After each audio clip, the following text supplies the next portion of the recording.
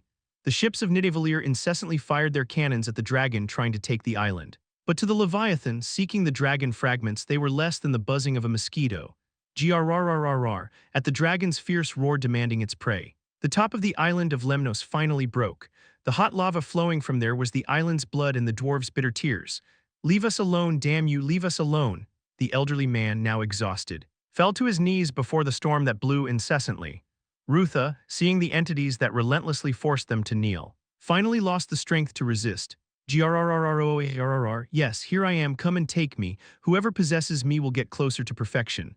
The largest dragon laughed while looking at the elderly man. Or rather, at the dragon fragment embedded in the cliff beside him, pulsing with a vibrant red. The largest dragon already knew well, it is always easier and sweeter to take others' possibilities than one's own. However, suddenly, the Leviathan turned its head at the cold sensation enveloping it from the bottom of the sea. The silver sea suddenly became brighter. The enormous tentacles floating above slowly rose toward Leviathan. "What is that now?" Barbossa, who had been smiling at the Leviathan's victory, was left speechless upon seeing a huge squid suddenly appear. "Is it another dragon?" No, the tentacles rising toward the sky stared at the largest dragon. A feast of bright silver light illuminated the suckers attached to the tentacles along with the falling seawater. "That is a kraken," in response to someone's shout. The high tentacles began to descend, toward the largest dragon, toward the being that takes others' potential. Grrrrruer. Crack, a massive sound that human ears couldn't catch, with the noise splitting the air. Everyone at sea covered their ears. The sea also seemed shocked, throwing up huge waves that shook the floating ships. How the hell is this happening? The largest dragon and now the greatest sea spirit, in a scene that seemed taken from a myth. Both humans and dwarves just clung helplessly to the railings. Grrrrruer. And now, on the horizon of the human's view, there was something that worried the Leviathan more than the kraken wrapping around it. It was the young dragon rushing toward the pulsating red fragment. "It is the fragment of the most perfect dragon. You can't let them take it." Damn it! A golden light rushed toward the dragon piece. Clinging to its beating heart, it was Vlad, wielding a vibrating sword that waved with the remnants of the young Yggdrasil. "Damn, it's too far," seeing the dragon fragment precariously embedded in the middle of the cliff. Vlad lifted his head and met the giant gazes watching him. The Leviathan and the kraken, though they didn't speak. Their eyes seemed to communicate something that Vlad understood as he lunged toward the cliff rocks. Grrrrruer. A dragon roaring at him not to do it and a kraken urging him to do it quickly. The sounds they made were enough to make the stones he held with his hands crumble. But Vlad didn't stop moving toward the pieces. Swoosh! The white sandy beach of the island of Lemnos was helplessly washed away by the waves created by giant beings. Under the rising volcanic ash, Vlad, with great effort, descended the cliff and finally saw the dragon's bright red fragment. Thump, hurry and take me, young dragon. If you possess me, you can achieve perfection. I am the fragment of the most perfect dragon. I am a knight, aren't I? Kahano, that's right. Although Vlad hesitated for a moment before the red glow that tempted him, the voice inside reminded him of who he was. You are your own master no matter what others say. With my potential. Not the potential of others. The right path is narrow and deep, but the knight's spirit that chooses that path will always be noble. Vlad, who had identified his master in the collapsing sea, reached out and grabbed the piece of the leap. Thump, thump, thump, to the rhythm of the heartbeat, an ominous red color enveloped Vlad's body. Vlad felt he was going mad due to that strange sensation, but even so, the voice echoing in his head clung to him tightly. Vlad Oreo, you are the brightest knight I have ever known. Possibilities are what can become anything. Even the fragment of the most perfect dragon could become a sword in the hands of the one who desired it. The sword was crying, although it contained the star's glow. The sword wielded by the dragon cried, because now it knew what it was meant to become. Chapter 211, Dragon Slayer Part 1. It's easy to take something from someone else. It's fun to laugh at other people's efforts. Every time someone's challenge shatters, I feel unbearable joy because their failures prove my perfection. Grrr. The ominous fragment he held in his hand burned intensely. Following the violently flowing blood, his once blue eyes now glowed a bright blue, and his clenched teeth grew sharper and sharper, as if that were your true nature. The dragon fragment, now completely absorbed and shapeless, disappeared. Vlad drew his sword, trying to shake off the sinister energy. Damn it, crack. Behind him, the dragon roared, and below, the black waves churned at the center of the cliff. In that precarious place, Vlad drove his sword into the middle of the cliff. The upward movement was not driven by the inner whisper but by his own vow. Buzz, buzz, buzz, the sword wept as it watched Vlad, seeing its master trying to climb up, trampling the threats around and the temptations within him. The World Tree Sword, which was just a child, knew who it was but didn't know what it wanted to become. Grrr, I don't want to live like this. Damn it, and now he knew. What do I want to become? Vlad's fierce roar towards the dragons awakened the unfinished sword, and each forward movement showed the path to perfection. Yes, look up as you swore to me. Vlad's heart pounded as he heard Kahano's cry, more precisely. It wasn't his heart but what Vlad had harbored all this time. Following Kahano's cry as he climbed the cliff, Vlad let out a gasp at the heat he felt from deep within his breastplate. The pocket near the breastplate, which suddenly heated up, was where the coins given by the old knights were kept. Kahano, it seems your sword is awakening. The rusty coins that the old knights had given him with their honor, though the rusty surface seemed insignificant. Inside there was a silver glow that Vlad hadn't noticed. The true color of the coins the old knights tried to give Vlad was a genuine silver, for a silver knight. Buzz, buzz, buzz, just as a child wants to become a knight. The unfinished sword also wanted to be completed. And Vlad could become a knight because there were stars that showed him the right way. Like the silver lights now slowly moving from Vlad's chest, the sword in his hand shone, though born for a star. The sword wished to contain the dragon fragment for its master. The true silver flowing according to the swords will protected the young sword from the dragon's ferocity. In that dark place where it was impossible to distinguish between sky and sea, there was a star shining. Reborn, the name of that star which it desired to be was the Dragon Slayer. What's wrong with that? Barbossa, watching the fight of the two monsters from the distant sea, expressed his bewilderment as he saw Leviathan suddenly stop, though there was an unexpected attack from the Kraken. It seemed to be winning just a moment ago. Why is it retreating when it was winning? Dragons are inherently the closest to perfection. That's why it should never back down, but Leviathan was now unwinding its slippery body, as if trying to escape quickly. A cliff, it's scary, and the place Leviathan looked at with a puzzled gaze was the cliff of Lemnos Island, where Vlad had managed to climb from below. Wow. Up close it's even uglier. There was a Leviathan right in front of him, so large it was daunting to even look up. But Vlad was only smiling as he wiped the sweat. The largest dragon and the most perfect dragon fragment, though their sizes were incomparably different, Vlad, holding the most perfect fragment, had no reason to feel inferior in the world of dragons. Is it a bit short? Thump. Vlad was measuring the distance between the cliff he stood on and Leviathan, when he thought the distance was too long to jump. An ominous red color began to flow from the sword he held. It was a new possibility that the Dragon Slayer sword containing the dragon fragment offered him. No, it's not too short, adding the ferocity that flowed with the sword. Towards a more perfect body, Vlad, feeling euphoric for being able to do anything, looked at the largest dragon in front of him. This is enough to reach it. The place where I stood was still the same. But the world I was in had changed. Vlad raised his sword when he saw Leviathan, now so close he could see it at a glance. Huff, Vlad crouched, following the one-hit kill technique taught by Kahano, like an arrow about to be shot.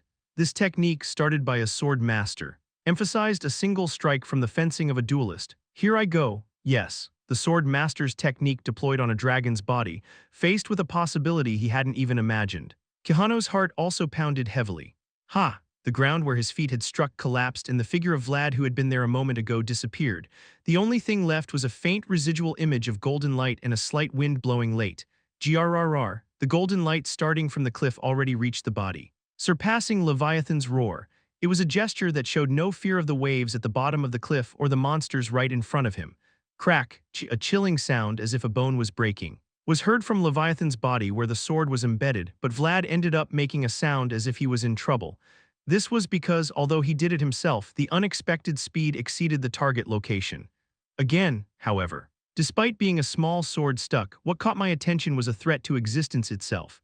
Grrr, Leviathan, aware of the threat of the dragon slayer's sword, let out a great roar and violently shook its body to get rid of Vlad. SHT, the gigantic body, larger than any mountain, shook the island of Lemnos dangerously at that gesture. A wave so large spread that even distant ships couldn't resist. The Kraken was also surprised by Leviathan's sudden action, but the old spirit knew what it had to do. The Kraken began to wrap its entire body around Leviathan, who was trying to dive back into the sea so it couldn't submerge again and leave its body exposed to Vlad. Humans and dwarves could only stare at the sight of the gigantic majestic serpent and the squid holding on tightly. I see it. It was as if two ropes were tangled and taut. Vlad, feeling Leviathan's body tremble under his feet, began to look at the enormous body wrapping around the island. Not the head that had already plunged into the sea. The dragon's sharp eyes now showed the optimal path August had taught him. Crack, Vlad drew his sheathed sword, closed his left eye, and began to focus on his own world, towards a deeper place and a wider surface. Gathering the worlds touching his, he began to rebuild his own world. Ooh, Rukta, crying on the collapsing island, let out an exclamation unknowingly. It was because he saw a huge new tree rising from the ruins where everything was collapsing. Ha, the world that holds me is Kahano's world. What I want to do is become an honorable knight. What I have now in my hand is a dragon-slaying sword, and the world that holds me is the world of the spirits guarding the sea. Let's finish this. Crack, a knight, a dragon hunter and a savior of spirits. Vlad Oreo, the world he summoned was embedded in the largest dragon's body, like a mountain. Grrr, Hewitt, with Leviathan's roar. Vlad began to run, cutting through the largest dragon's body. Leviathan's wounds, starting from a small point, began to gradually spread into a line as Vlad advanced. Oh my god. A golden line slowly dividing Leviathan's body. The Nidavellir dwarves couldn't close their mouths as they watched that marvelous light. Ah, a child born as a dragon but dreaming of the stars. A sword born as a star but containing a dragon fragment. The light created by the two was already creating a large circle along Leviathan's body wrapping around the island of Lemnos. Woong woong woong woong. A desolate desert filled with sand. In that place where everything was silent, a man who had lost all color looked at his sword, crying, "You seem to be in a good mood for the first time in a long while." A knight in silver armor trembled in his hand. The sword had been silent until it cut through the dragon's skin. But for some reason, it now trembled as if reacting to something. Is something wrong? No. Frosin responded to the voice of the woman behind him and silently swung his sword to shake off the blood. A knight now left with nothing but duty, without a gram of glory. In front of him, the death worm known as the hardest dragon was split in half, soaking the dry desert with its own blood. Thump. Thump. Frosin's heart slowed gradually as the death worm's heat cooled. Frosin silently placed his hand over his chest and closed his eyes as he felt the sound grow quieter. It finally stopped. The heart of another presence. Not his own, it was a type that made my withered body run, but Frosin's face as he felt the sound was filled only with a faint expression of discomfort. Will this being serve as you mentioned? Of course, I've tried it before. Though it was just a young one. Then conclude it. Frosin quietly walked away from the death worm's body, leaving behind the woman whose feet could not touch the ground. Where do you plan to go now? Frosin silently lifted his head in response to Ramashtu's question. After looking west for a moment, he soon turned and began looking in the opposite direction. To the center of the empire, the place where the most perfect dragon was killed and where now the oldest dragon resides. Frosin walked towards the city he had built with a gaze devoid of any emotion. Thump thump as he walked slowly. The darkness of his hands gradually faded, like the heart of the owner that no longer beats without the dragon's blood. Frosin's eyes, looking beyond the desert, had suddenly become those of a dead man. Sinking little by little. Chapter 212, Dragon Slayer Part 2, the golden line cutting through Leviathan began to grow more intense. The line,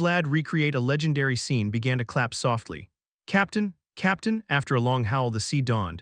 Barbossa's aide, seeing the sea calm, belatedly began to look for his captain, the battle with the dwarves, which began with a fight of 43 ships against 7, suddenly turned into a disaster with the appearance of the dragon and the kraken, and they vaguely realized that even that situation was now a disadvantage for them. Creak. Creak what? However, Barbossa, who had been applauding Vlad until a moment ago, was no longer there. He had quietly gone to a corner of the railing. Lowering a lifeboat, "What is he doing?" At the astonished question from the first officer, Barbossa only shrugged. "Hey, do you know what's more valuable than gold in this world?" Yes, as he asked that question. Barbossa lowered the lifeboat and with a mischievous smile climbed onto the railing. "It's life, life, if you survive we'll see each other again." Splash, with those words Barbossa jumped into the sea without any regret. The first officer, shocked by the absurd situation in front of him, soon looked up at the sky with wide eyes as if understanding something. The largest dragon had fallen, and now only the kraken remained over the sea. The large eyes that looked at the humans began to squint. SHT, as the atmosphere grew increasingly ominous, Barbossa's crew began to murmur anxiously. Above them, a huge tentacle rose high into the sky. That can't be. Is it really not? However, although they desperately wanted to believe it wasn't, the sinister feeling was always there. One of the kraken's tentacles, which had stood tall like a long tower toward the sky, began to bend like a whip. Run, everyone jump into the sea, despite the crew's screams. The kraken's tentacle did not stop. In front of the gigantic world of spirits, the ships brought by humans were nothing more than wooden boards. Quah! Screams echoed over the waves that splashed like fireworks. The dwarves shrank their short necks as they saw the remains of the ships drifting aimlessly.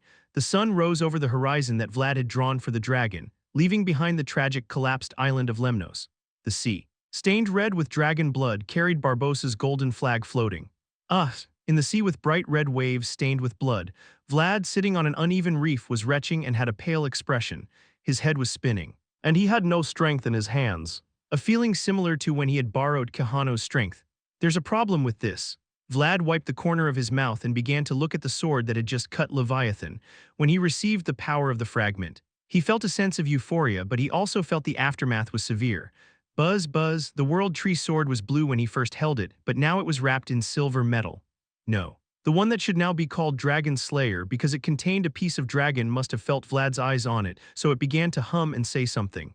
What is it saying now, however? The buzz had not yet fully reached Vlad. The knight and the sword looked exactly alike. But they had not yet been deeply assimilated into each other's world. They still needed more time to fully trust each other. Are you still looking at me? That's right. Do I look angry? No. After hearing Kahano's response, Vlad cautiously looked up. When he looked up, there were still giant eyes staring at him. The ancient sea spirit, the kraken, the being that had just reduced 43 ships to dust, was now looking only at Vlad with its large eyes. You don't blame me for eating some squid earlier, do you? You won't blame me for having eaten some calamari before, right? Who knows? The kraken looked at the young knight, who was a dragon but not a dragon. The sword Vlad held emitted a familiar energy, and his blue eyes reflected a glorious knight of the past. It seems like it's looking at me. However, it seemed that the glorious knight did not recognize it. Well, back then, it wasn't as big as it is now, so it was natural not to be recognized. However, although it wasn't recognized, the kraken decided to be content with the encounter, drawn by a welcoming light. I'm leaving. Huff, with a sigh of relief from Vlad. The kraken began to submerge again into the depths of the sea to do its work. The ancient sea spirit, who had to protect the young spirits from the heat of the endlessly erupting volcanoes, had to continue with its duty. Rumble, with a thundering sound, the wounded sea spilled its blood. That hot, thick blood spread across the sea and the island of Lemnos, showing its presence. Vlad, get up here quickly. The sea where the kraken had disappeared. Lava continuously flowing from the top of a collapsed mountain. Vlad, who was quietly sitting alone on a reef in the sea, contemplating the enormous and powerful world in his eyes, turned his head when he heard a voice calling him. We must quickly go see the blacksmith. The island is sinking. Vlad, who heard Vulcan's cry, silently sheathed his dragon-slaying sword while watching the sea heat up. The one that kept buzzing seemed to know that now was the time to be silent, so it simply settled quietly into its sheath. A week had passed since the volcanoes in the west erupted. The sea of Lemnos Island, once covered by thick fog, was now filled with volcanic ash. And the dwarves who had taken refuge in the city of Nassau were still resting their tired bodies in a place set up in the city. Thank you for keeping your promise, Joseph of Vayezid. It was something that needed to be done. Warlord, Almucar held the glass of whiskey Joseph offered him, swirling it around his lips. The aroma spreading over the tip of his tongue was certainly wonderful. But he didn't have the time or the qualifications to savor it at this moment. Still, we can't stay here forever, no matter how considerate Bayezid was. It was true that the dwarves had once again lost their homeland. If the central point of Nidavellir is lost like this, the dwarves will face the same fate as the aimlessly wandering beastmen. In the end, we'll have no choice but to accept the Northern Alliance's offer.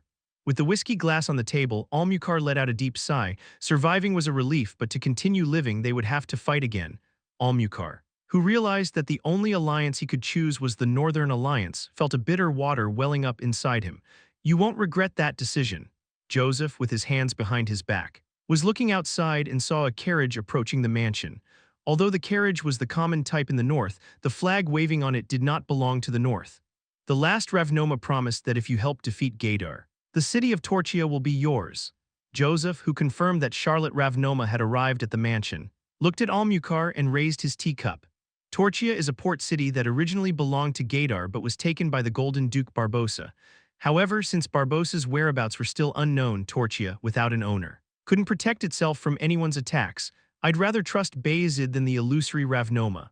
Almucar looked at Joseph, who was by the window, and pulled a letter from his pocket. The letter, entirely in sinister black, was the one Joseph had given him when he first arrived on Lemnos Island. As you wish, we will hand over the sacred artifact we have been guarding. I hope this serves as proof of our alliance. Of course. It will, and please. Almucar stood up after finishing what he had to say. He finally spoke to Joseph, giving him a heavy look he couldn't hide. It's not my place to say things like this. But take care. Thank you for your consideration. A homeless leader sending his concern.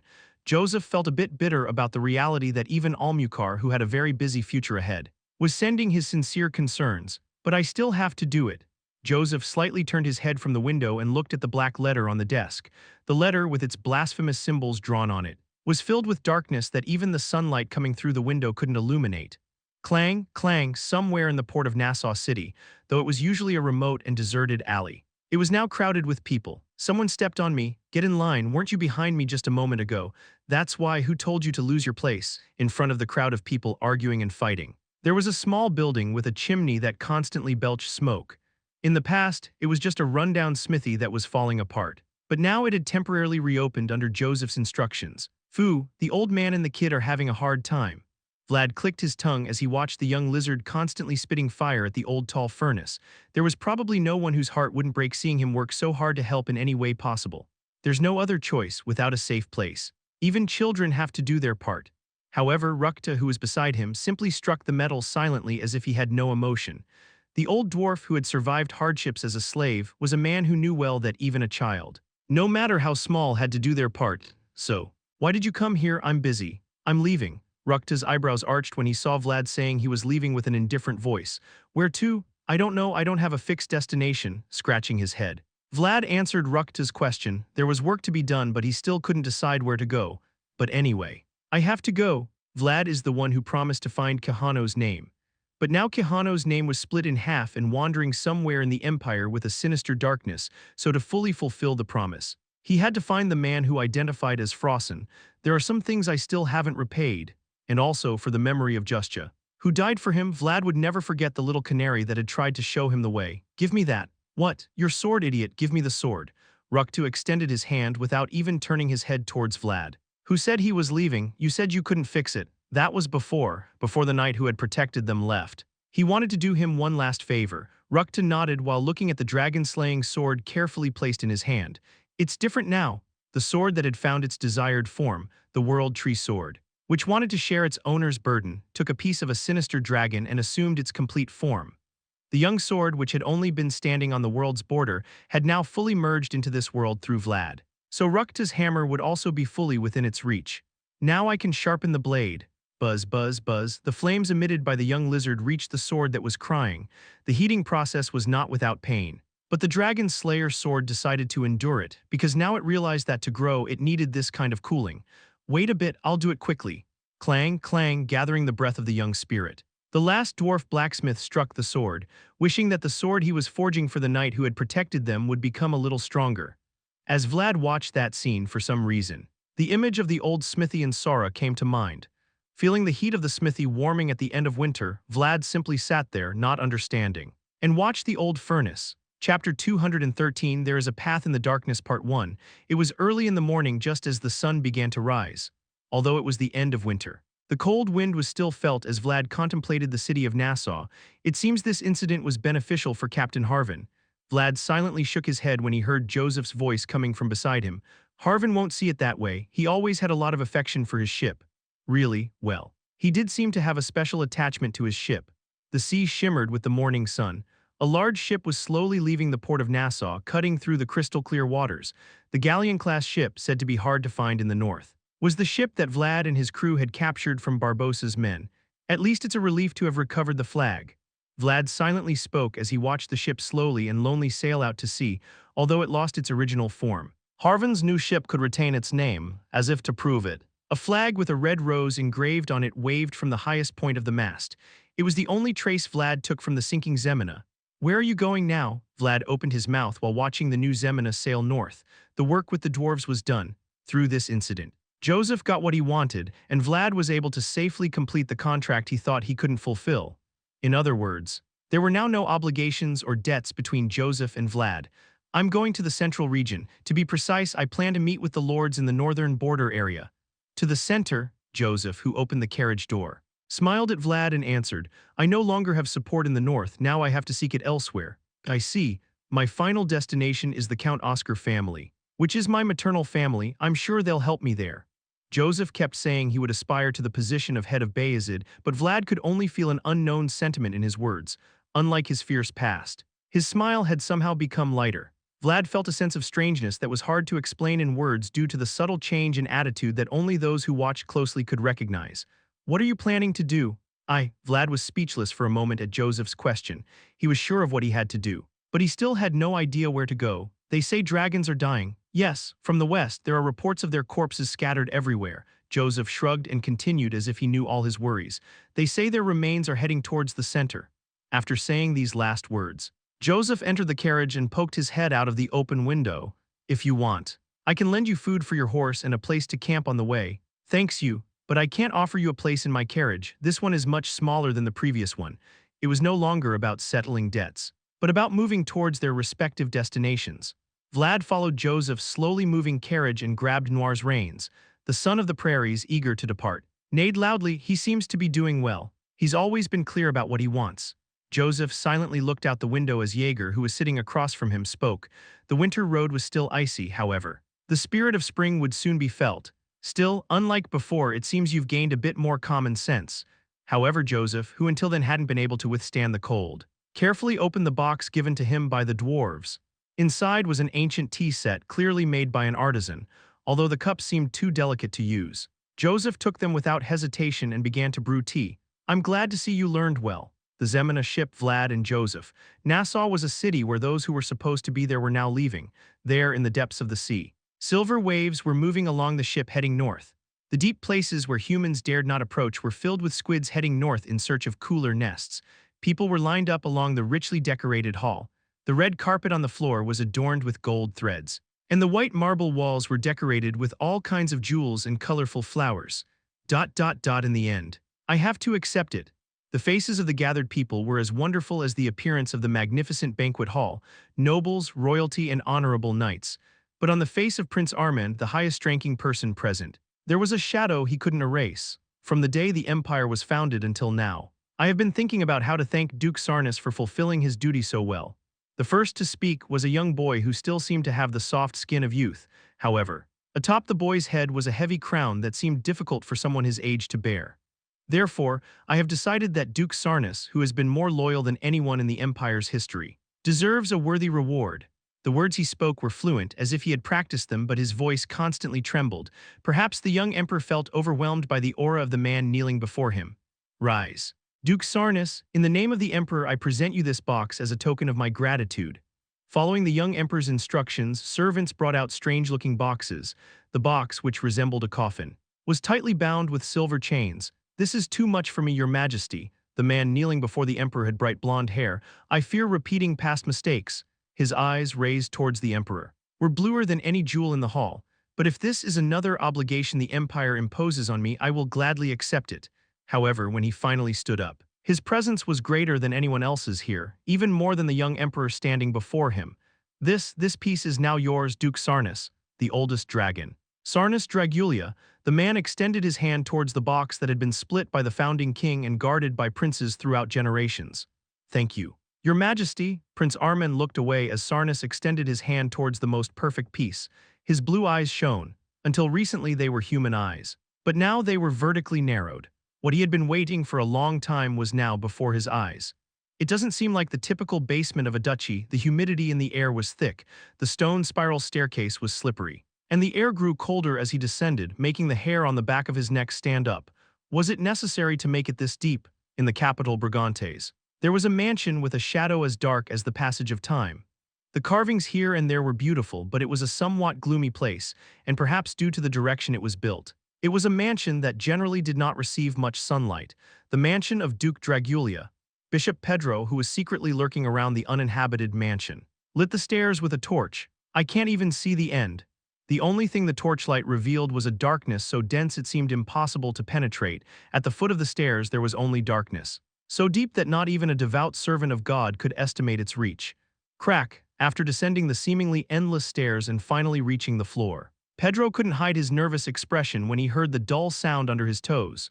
Feeling reluctant, Pedro hastily waved the torch and realized he was now in an enormous circular hall. It seems there's another mansion beneath the mansion. If it were an ordinary mansion, the basement wouldn't have been dug so deeply. Pedro's senses as an inquisitor seemed to come alive as he looked at Dragulia's secret basement, whose intentions were hard to discern. "Please, help me," a faint voice was heard momentarily. Pedro, who heard a weak voice like a lamp about to go out, quickly pointed the torch toward the darkness. "Who's there?" Around the circular hall, there were many strangely placed iron bars. Looking at the place that seemed like a prison, Bishop Pedro silently made the sign of the cross over his chest and pointed the torch in the direction from where the voice was heard. There. In the center of the darkness was an old man as withered as an autumn leaf. "Please, get me out of here," the old man, waving his hand along the bright light, recognized the grayish-white eyes that looked at him and began to make a strange expression. Bishop Pedro, although it was the first place he had been and the first old man he saw, upon hearing his name in that familiar voice, Pedro made an effort to hide his surprise. "Do you know me?" "It's me, Bishop Pedro." The old man's clouded eyes were finally regaining their original color as he looked at the bright torchlight shining over the exorcist. "I am Radu Dragulia." "What?" The color his eyes regained was blue. His face, wrinkled and worn, didn't seem familiar, but the color of his eyes did. "Please get me out of here, Bishop." Radu Dragulia." Yes, please, Bishop." Bishop Pedro, unknowingly, took a step back upon seeing the old man sobbing sadly. This was because an unknown feeling growing inside him warned him not to get any closer. "Lord, please hear me and respond. Give me light so that I do not sleep the sleep of death." As the exorcist recited the verses, the torch he held began to burn intensely. Then, a pure white light started to ripple from the depths of Dragulia, which was filled only with darkness. My God, but this place illuminated by divine light was a terrible hell. It was a prison. A hell reserved only for dragons. Within the bars there was a sticky, bloody smell that made me wonder why I only noticed it now. "Please, get me out of this vampire nest." The hidden depths beneath Dragulia were filled with the repressed screams of dragons. They were the cries of miserable beings who had to offer their blood for the oldest of possibilities. Chapter 214, There is a Path in the Darkness, Part 2. It was time to leave. But Winter seemed reluctant to go. The winter wind lashed against the window as if trying to hold on. Joseph had an idea as he gazed at the winter wind blowing through the window. "That's right. Joseph of Vayezid, you've come from far away to find me." Joseph was pulled from his thoughts by the voice he heard and looked at the man in front of him, an old man smiling with a crackling fireplace behind him. He had an impressive and elegant mustache and was Baron Moldavir, Lord of Kissinger, a town around here. "Thank you for granting me this audience, Baron. This winter has been long and I've had few visitors. Your arrival is welcome." What he heard was clearly a response full of affection. However, Joseph, who was carefully observing the Baron's eyes, realized that he wasn't particularly pleased with him. "Nevertheless, despite your visit, I can't help you this time." As expected, Baron Moldavir, who put down the teacup just as Joseph had thought, shrugged and continued to refuse. It is difficult to intervene in the affairs of another family without a good reason. Besides, you have already been eliminated from the competition for succession. The Baron didn't say this with any particular malice, but his words were even sharper for it. He was saying that Joseph's proposal lacked weight and was just empty noise. Joseph, who understood the Baron's words, simply bowed his head in silence. Although I can't offer you much help, please feel comfortable during your stay here. Despite seeing little utility in Joseph's visit, Baron Moldavir didn't dismiss him abruptly. This was because he didn't want to lose ground to Vayezid, who was now gaining power in some way. By the way, this tea you've brought is quite good. I'm glad you like it. Well, although the tea leaves have a black color that isn't very attractive, perhaps due to the rejection a moment ago. The air in the room seemed a bit cold. However, even in that atmosphere, Joseph showed no signs of disappointment. It seemed too natural to say that he was trying to hide his disappointment. The tea set and the tea you've brought are quite refined for someone so young. The cups were a gift from my mother. She always wanted me to drink hot tea instead of ruining myself with alcohol. Joseph, who was naturally arranging the tea utensils he had taken out, just looked indifferently at the Baron, who was drinking tea as if nothing had happened. Joseph's tea had a sinister black color that made it difficult to call it common green tea. While watching the Baron's throat slowly swallow the tea, Joseph's gaze darkened. While Joseph was meeting with Baron Moldavir, Vlad and Nibelun were investigating all over Kissinger. To be precise, they were looking for rumors that the missing Frossen and the woman in black might have left behind. We'll have to return to the north. However, despite all their hard work, there didn't seem to be any results. The knight, elegantly dressed, ruffled his hair in frustration as the nearby patrons began to discreetly leave. The people here really know nothing. The tavern owner frowned as he watched the customers leave. But Vlad was lost in his thoughts. You should try the church, they might have information. The church here belongs to the Vatican.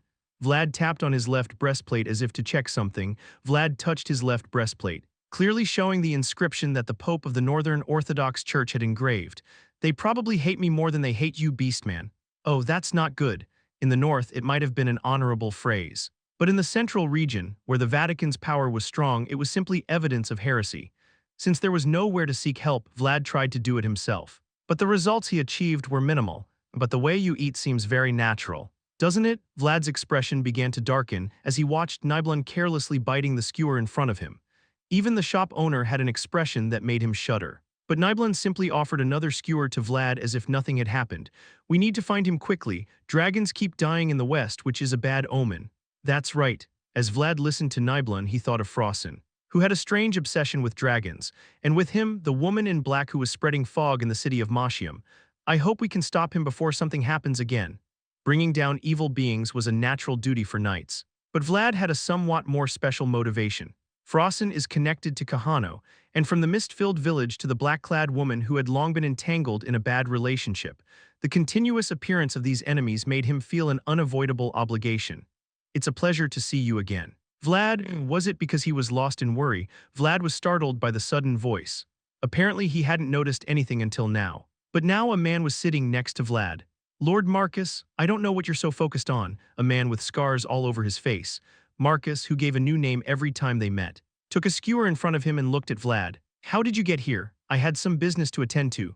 Although it was a familiar and welcome face, Vlad couldn't help but be on guard. This was because Marcus Vayezid's hidden sword couldn't have come here without any intention. What business do you have? As I told you before, I can't talk about my missions.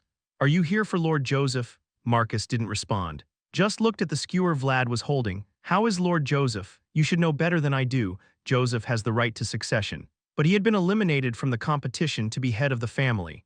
The fact that he was traveling alone through the central region and meeting other lords wouldn't be something that would please Vayezid. Vlad suspected Marcus and wondered if that was the reason. But the answer he received was vague. I don't know, at least in appearance he seems fine. But there's something I want to ask you. Marcus's response, which was a bit hard to understand, made Vlad want to ask what he meant. But the conversation was still dominated by the scarred man. Did you ever travel alone to the east when you met the elves? Why do you ask that? Did something unfortunate happen then? It seems that the reason Marcus appeared this time was himself, not Joseph. The unexpected question about his trip to the east made Vlad frown. Something unfortunate, for example, stealing something from someone. Marcus was staring intently, although his presence around him was weak. Vlad naturally became nervous seeing him leave a strong impression on those he knew, or killing someone. Vlad missed the moment to answer Marcus's question, which was hard to understand. However, Marcus, who was closely examining Vlad's expression, simply nodded silently as if he understood. So it wasn't like that. I hope you can clear up any misunderstandings. What? Clang, despite Vlad's question. Marcus simply left the coins without saying a word and quietly left the shop. However, the coins he left were more than enough to pay not only for his own meal but also for Vlad and Nibelun's. The central region is not a good area for you, personally. I'd advise you to quickly move to another area. Until next time. Vlad watched Marcus intently as he left, giving him advice. Vlad couldn't erase the complicated expression on his face as he watched him disappear. Despite thinking he had blended into the crowd, the sun was setting and it was time to close the city gates now at a time when even the street vendors wouldn't be watching. There was a group approaching the city with the loud sound of horse hooves.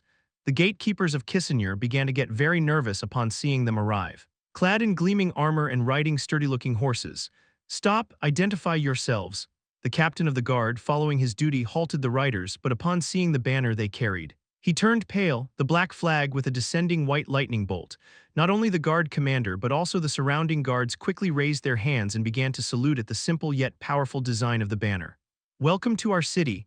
We have received reports that the knight from the north, Vlad Oreo, is in this city. Is that true? However, the men who received the courteous greeting only asked cold questions as if they were not impressed at all. The guard commander, who realized that there was an anger difficult to conceal in that coldness, quickly began to think of Vlad's name in his head. Vlad, Lord Vlad Oreo must have visited our city yesterday. He didn't know why they were looking for him. But the image of the blonde knight was clear in his mind. The knight who came with the dark-eyed noble was the one who brought with him so many symbols that it was hard to count them. Really? A knight from the north who came with a flag full of honor, however. When the men heard the response, their expressions only hardened. In the name of Prince Armand, protector of the kingdom, I order that all gates of Kissinger be closed. But do it without question. The captain of the guard bowed his head as the knight's eyes shone fiercely. The order from Prince Armand was enough. But the knight's gaze was even more terrifying. We have finally found him, without waiting for the captain's permission. The riders with the unknown flag entered the city. Everyone on horseback had such an impeccable spirit that it was impossible to look at them in vain. Finally, I will be able to avenge Lord August. The appearance of a pure white lightning bolt engraved on a black flag. The only people who could raise the glorious banner, which was said to be a tribute to the Swordmaster, were the Imperial Guard, responsible for the security of the capital city of Brigantes. Chapter 215. There is a Path in the Darkness, Part 3. The cold of winter had not yet fully dissipated from the room. An old man sat alone in a place where no one else was around. The carpet beneath his feet was soft and the clothes he wore were thick. Yet the old man still leaned toward the burning fireplace as if he felt cold. So this is what has happened, Prince Armand, a man who abandoned his surname to fulfill the duty that preceded his name. From his mouth, which he could no longer control, came a broken voice. Even if I die, I will not have the honor of seeing you. Armand's eyes were focused on the burning firewood, but his withered hands held a worn note. The note, which he had carefully kept, was the last letter sent to him by August, the former commander of the Imperial Guard. Despite having read it countless times, Prince Armand lowered his gaze to the paper with a somber expression. My sword. The sword of the Empire and the proud commander of the Imperial Guard, Knight August. Prince Armand, remembering the man he could no longer see, clenched the paper in his hand. But even if you are not near, I still have to do what I must do. An old man saddened because he could not fulfill his duty. Although Prince Armand's time was running out like the logs in the fireplace, the old duke had not yet given up. Because the last telegram sent by his loyal knight still contained a spark of hope. Though I couldn't preserve the bloodline, I will at least try to carry on his will. Holding the letter that August had sent him from the elf forest, Armand's eyes still burned with a flame that had not gone out. As expected, he has dark blonde hair and blue eyes. Just as I heard. Vlad looked at the men who surrounded him in an instant and carefully set down the glass he was holding. He realized that the men watching him were not ordinary thugs, but formidable swordsmen. Who are you to gather like this? I am Rodrigo, a high-ranking knight of the Imperial Guard. The flag the men held bore a white lightning bolt piercing through the darkness. It was the banner of the Imperial Guard. The pride of the Imperial Brigades, said to be on par with the Imperial Guard. Shouldn't you be in the capital? You of the Imperial Guard, we have come to arrest a criminal. Bang, the man seemed displeased with Vlad's relaxed demeanor despite being completely surrounded. So he made a loud noise and left a piece of paper. The document he placed on the table was an arrest warrant signed by Prince Armand. I arrest you for the murder of Sir August, the former commander of the Imperial Guard, Vlad. What? Dark blonde hair and blue eyes. The Imperial Guard was baring their teeth at the Northern Knight, who clearly had dragon blood. because they had discovered that the last person to have been with their murdered commander was the young dragon now before them. Vlad, recalling the familiar name he had heard from an unknown man, began to read the arrest warrant with slightly trembling hands. The order, written in brief and firm handwriting, included his own name and Auguste's. "Sir Auguste is dead, do not deny it." "Dragon blood?" Vlad was asking about Auguste's fate with a frozen face, but the Imperial Guard simply drew their swords, thinking this was also a foolish trick by the criminals. Their swords filled with an anger they could not hide. "Because your sin is already proven by your natural blonde hair and blue eyes." Vlad's eyes trembled at the sharp and powerless misunderstanding. The old knight who once told him to visit when he reached the capital. He was the one who said it was all right to use his own name on the Imperial sword, in case something went wrong. Who did it? You damned. Vlad's name held many facets. When Kahano saw him, he was a star looking at the sky, and when August saw him, he was a knight protecting the young world tree. As expected of dragon blood, it only shows its cowardice. But for Rodrigo, Vlad was just a dragon who had killed his commander. The worlds hidden in the left eyes of the knights began to form towards the dragon's veins as they shouted in anger. "Vlad Dragulia, I will arrest you." They called him by the name he was born with, not the name he earned. Vlad ended up biting his lip at the men who saw him as a dragon instead of a knight. It wasn't me.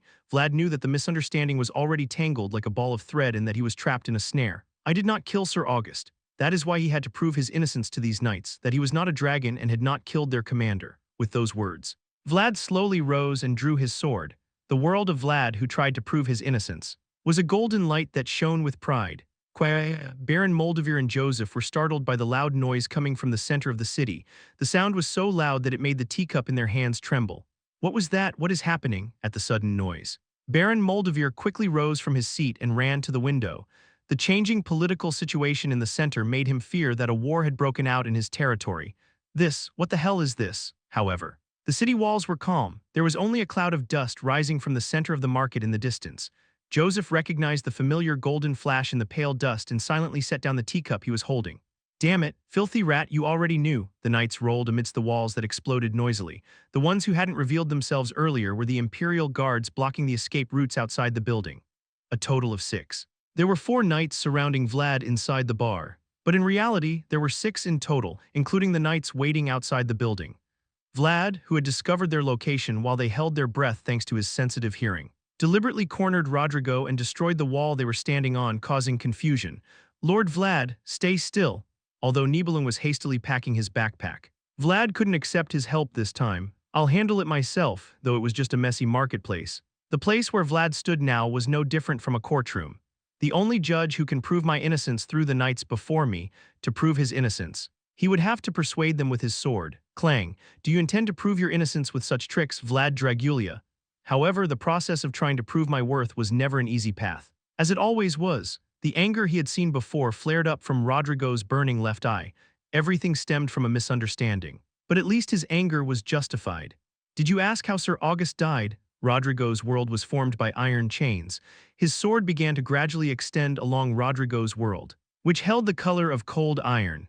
His sword, which had stretched to the point where it was no longer possible to predict the distance, began to curve toward Vlad as if it were a rope to bind a criminal. "That is something I want to know too." Bang, though his sword seemed flexible. The impact was enough to break the ground. The merchants around the market began to scream as the market exploded. "Now, catch him." Vlad was taken aback by Rodrigo's whip-like attack. But he didn't even have time to breathe as other knights immediately attacked him. "Surrender quietly, you Dragulia bastard." The death of their commander, whom they had followed all their lives, the noble knight who should not have died, had returned as a corpse, and the knights, with no place to direct their anger, poured it onto Vlad. "Move quickly before they form their formation." The direction in which the knights entered was sharper than the straight sword, their movements taking advantage of all advancement possibilities. Pressed Vlad like an iron net falling from the sky. Clang, clang, "I can't let myself be cornered." Though he understood their intent, escaping was difficult. "When I block one sword, another comes in. And I think I see a space to push it away, but before I realize it, another knight has filled the space." "Damn it!" Meanwhile, Rodrigo's sword kept flying persistently. The persistent malice of the Imperial Guards, determined to catch him alive, complicated Vlad's every move. Predict the next move, only then can you escape. There is absolutely no way to escape through the visible gap. In that case, there's no choice but to predict the gap that will form in the future and escape through it. Vlad, who understood Kahano's advice, quickly leaped and escaped backward. Quang, some building somewhere exploded again due to Rodrigo's sword. Vlad found it difficult to breathe due to the thick dust created by the collapsing building. But he only tried to stay calm and lift his sword. That's it. He was shaking his shoulders violently, as if he were tired, but his dazzling gaze was fierce. Rodrigo, seeing Vlad raising his sword like an arrow about to be shot, felt a strange dissonance. The sword rises above the shoulder as if an arrow were being shot. Vlad's stance of holding his breath for a single strike must have been a very familiar posture to the Imperial Guard Knights. Do you see it now? Yes, perhaps to his surprise. A gap became visible among the disheveled knights. August's eyes could see the gap that had not yet formed but would open the moment the sword touched it. I can see it. I can hear the movement of the twisting muscles. You can see the remnants of the breath about to be exhaled. Thus, even the gap between them that will form in the future. Then go, the skills of the former Imperial Guard commander overlaid on the Imperial sword, although it was just for a moment. The Imperial Guard Knights were shocked to see as if their captain was standing before them. Ha! Following the weak points shown by August's path, Vlad's sword moved, an elegant sword that flows from point to line. Like a brush, the Imperial Guard Knights felt a strange sound resonate in their hearts as they saw the silver sword pass by them. Boom boom, the silver sword Vlad held was crying, along with the true silver coins the knights keep in their hearts. The coin, which could only be purchased with honor, was a noble metal that could only be possessed by those who had surrendered to themselves, and moreover, it came from a single sword. No way, Rodrigo's mouth opened wide as he saw the sword passing the knights and approaching him. This was because as he watched the silver sword cry on its own, he remembered the content of August's last message. Ossarin, the swordmaster's sword has been drawn. I will prove my innocence with this sword. The swordsmanship of the swordmaster approached, piercing through the darkness created by the misunderstanding. Rodrigo could realize this by feeling the sound of the coin ringing slowly in his chest along with the sword. The young dragon of Dragulia, who had been with his commander until the end, was not a murderer. Only then did Vlad appear from the other side, not as a dragon but as a knight who had inherited someone's will. Chapter 216 in the Continuous Flow Part 1, according to an ancient tradition. It was said that the sword was a bright silver color. It was said to have a will of its own, choosing its owner and revealing its intentions through its vibration. Vum vum vum, like the sword that was now approaching me. Clang. The winter ground could not withstand the pressure created by the swords and began to stir up a storm of dust. However, Rodrigo, despite the blurred vision, could not take his eyes off the silver sword that clashed with his own. It can't be, the sword was crying, along with the pure silver coins he had kept in his chest. Rodrigo felt the vibration of the coins inside his armor and could not hide his surprise. Vlad Dragulia, where the hell did you learn the Imperial sword? Rodrigo's question about Vlad's origins was loud. But the person who really asked the question simply hid his body in the cloud of dust again. The moment the thick dust swallowed Vlad's golden light, the knight's screams began to be heard from the front. Where are you? Cover your backs, reduce the blind spots. Damn it, he's too fast. Bang, crash, crack. A loud sound was heard every time a solid golden line was drawn in the blocked field of vision. Each time that sound was heard, the surrounding buildings collapsed without fail, and the accompanying cloud of dust began to obscure the knight's eyes. The Imperial Guard should have found him by now. The trick to killing in a single blow involves controlling the battlefield. A chilling voice came from the dust storm of the enemies who fought and outnumbered me. Isn't the real culprit still walking unscathed because of you incompetent bastards? Rodrigo and his men were trapped in the fog created by their enemy and could not see properly. Vlad was more enraged by the injustice done to August than by the misunderstanding he was a victim of. Idiots full of blind spots. From his blue eyes, a peculiar look began to form. August's world was one that sought the truth hidden in the shadows. Even in the dust storm, Vlad's sharp vision clearly came from the commander of the Imperial Guard, August, with the sword raised. Vlad's held breath stopped for a moment. The reason it's hard to take the first step is because I don't know where to go, however. There was not the slightest hesitation in the heavy steps Vlad was taking now, because he definitely knew where he had to go. Swoosh, with the sound of cutting wind. Swords began to fly toward the knights from the dust. A sword technique created by a duelist who was said to have faced the most perfect dragon in the past. However, the beam of light approaching the knights was much closer to a circular form. Some in the chest, others in the wrist or the sword, following the weak points taught by August. Lines of blood spread among the knights. Do I still look like a criminal after all this? The sword skills belonged to the ancient imperial family, and the gaze in the blue eyes belonged to the commander of the Imperial Guard. And crying along with him was a silver sword that shone brightly. Vum vum vum, even amidst the gushing blood. The Imperial Guard knights opened their eyes wide. The most legitimate sword of all was passing by them. My God! With Rodrigo's sigh, the cloud of dust began to settle when the dust dissipated. All that was visible were the Imperial Guard knights who had frozen into stone statues and the tip of Vlad's sword passing by them. "Where did you learn the Imperial sword?" Vlad wiped away the dripping blood and raised his sword towards Rodrigo, who stood still in shock. "I learned it from him." The extended tip of the sword was sharp, but the direction it pointed was not toward Rodrigo. It only pointed to the Imperial Guard flag waving behind him. "From whom?" With Vlad's answer, the Imperial Guard knights began to fall one by one. However, despite his men collapsing right in front of him, Rodrigo had no choice but to turn his head to follow the tip of the sword Vlad was pointing at. Flag, the Imperial Guard flag waving in the wind. When Rodrigo asked where he learned to use the Imperial sword, Vlad simply pointed to the white lightning engraved on the flag. There was a man moving busily through the halls of the Imperial Palace. Despite his age, his steps were surprisingly quick. However, his caution, aware of others' gazes, became evident in his effort to appear calm despite his rapid movements. "Duke, may I come in for a moment?" "Enter." Armand's weak voice was heard from inside. The man, holding a small note, looked around to ensure no one was near before entering. Now that the shadows of dragons filled the palace, every movement had to be made with caution.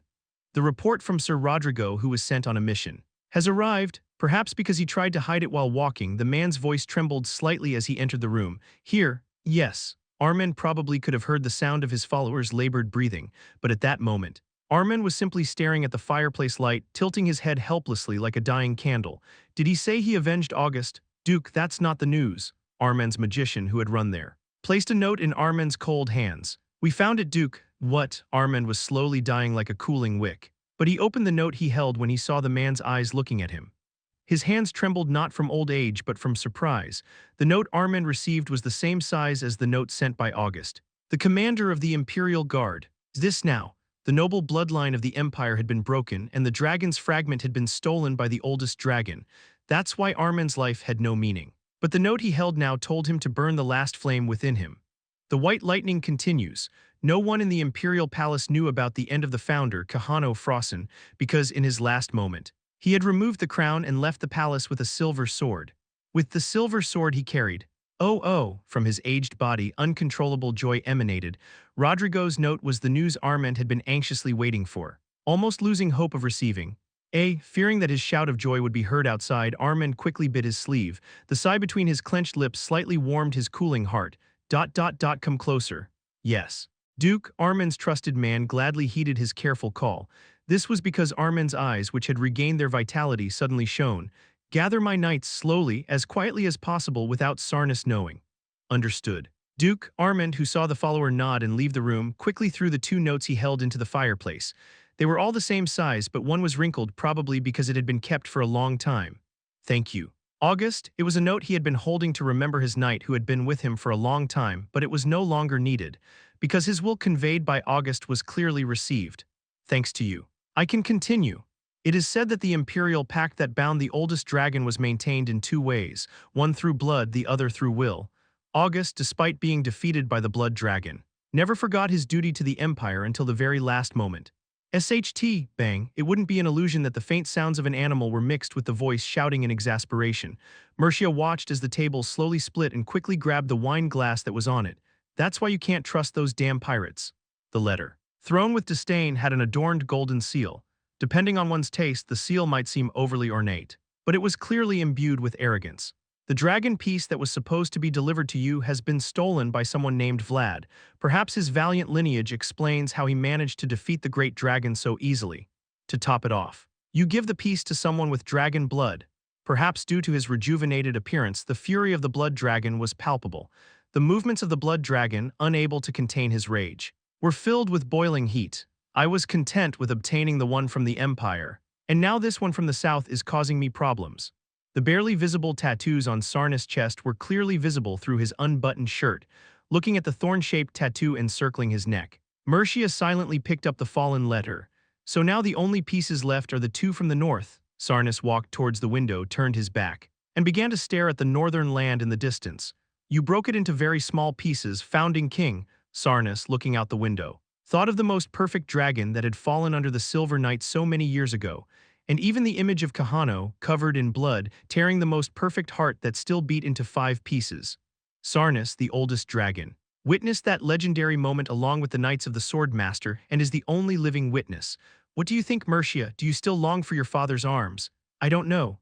Sarnas had been a noisy man a moment ago. But when he turned around, his face suddenly seemed full of warmth.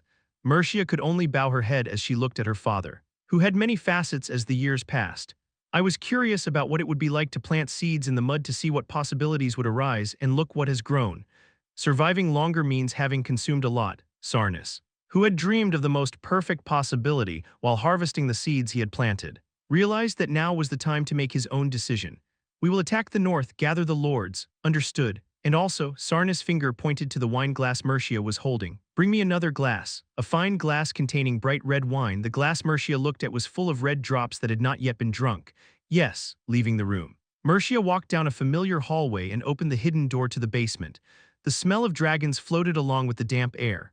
Mercia's steps in the darkness, carrying only a wine glass and no torch, were simply familiar. However, Mercia, standing in front of the bars in the depths of the basement, let out a small sigh. Roughly cut chains and manacles.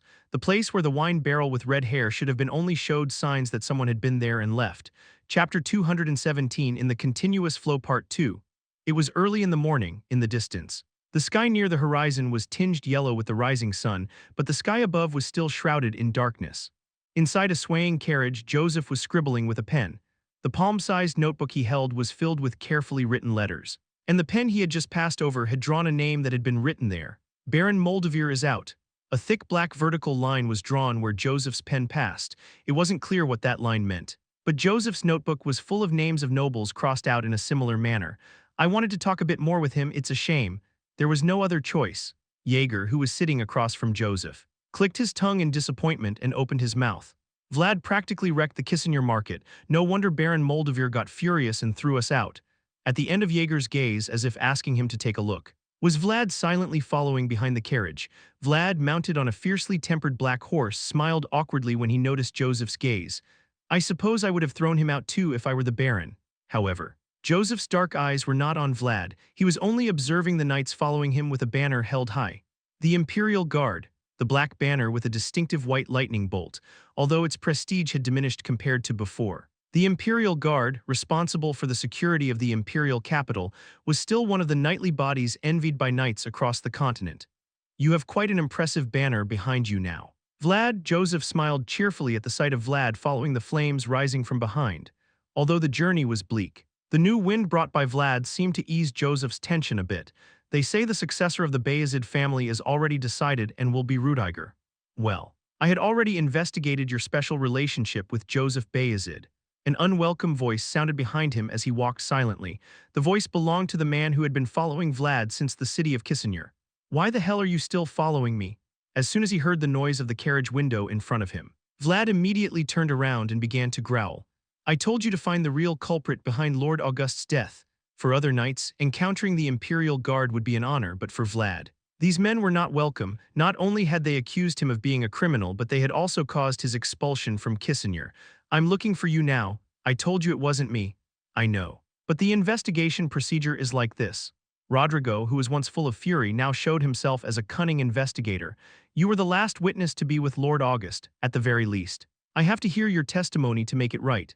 Huff. After hearing Rodrigo's response, Vlad shook his head and let out a brief sigh. There was nothing wrong with what Rodrigo said, but he knew his interest was something entirely different. Don't misunderstand this. I'm telling you this is not the Swordmaster's blade, it's just my sword. Buzz, Vlad secretly showed the sword to the knights, who clearly misunderstood something and revealed the truth, but the dragon-slaying sword that came out only screamed without warning, contrary to the owner's thoughts. Oh, the real Silver Knight, beings who rejoiced at meeting because they came from the same metal. The Imperial Guard knights took out the coins they had and began to exclaim as if they were excited by the sound of the resonant metals. It's not like that, even if it's not. My subordinates have reasons to think so. The true silver coins only react to the true silver. I told you before, this happened because their coins melted and became this. The silver coin was an honor price awarded only to knights who sacrificed themselves. It was a precious gift that no one but Ramund, who wandered the continent after retiring to train the next generation, the Iron Duke, the Oath Keeper, or the current knights who gave up their surnames to join the Imperial Guard could receive. It was a precious coin.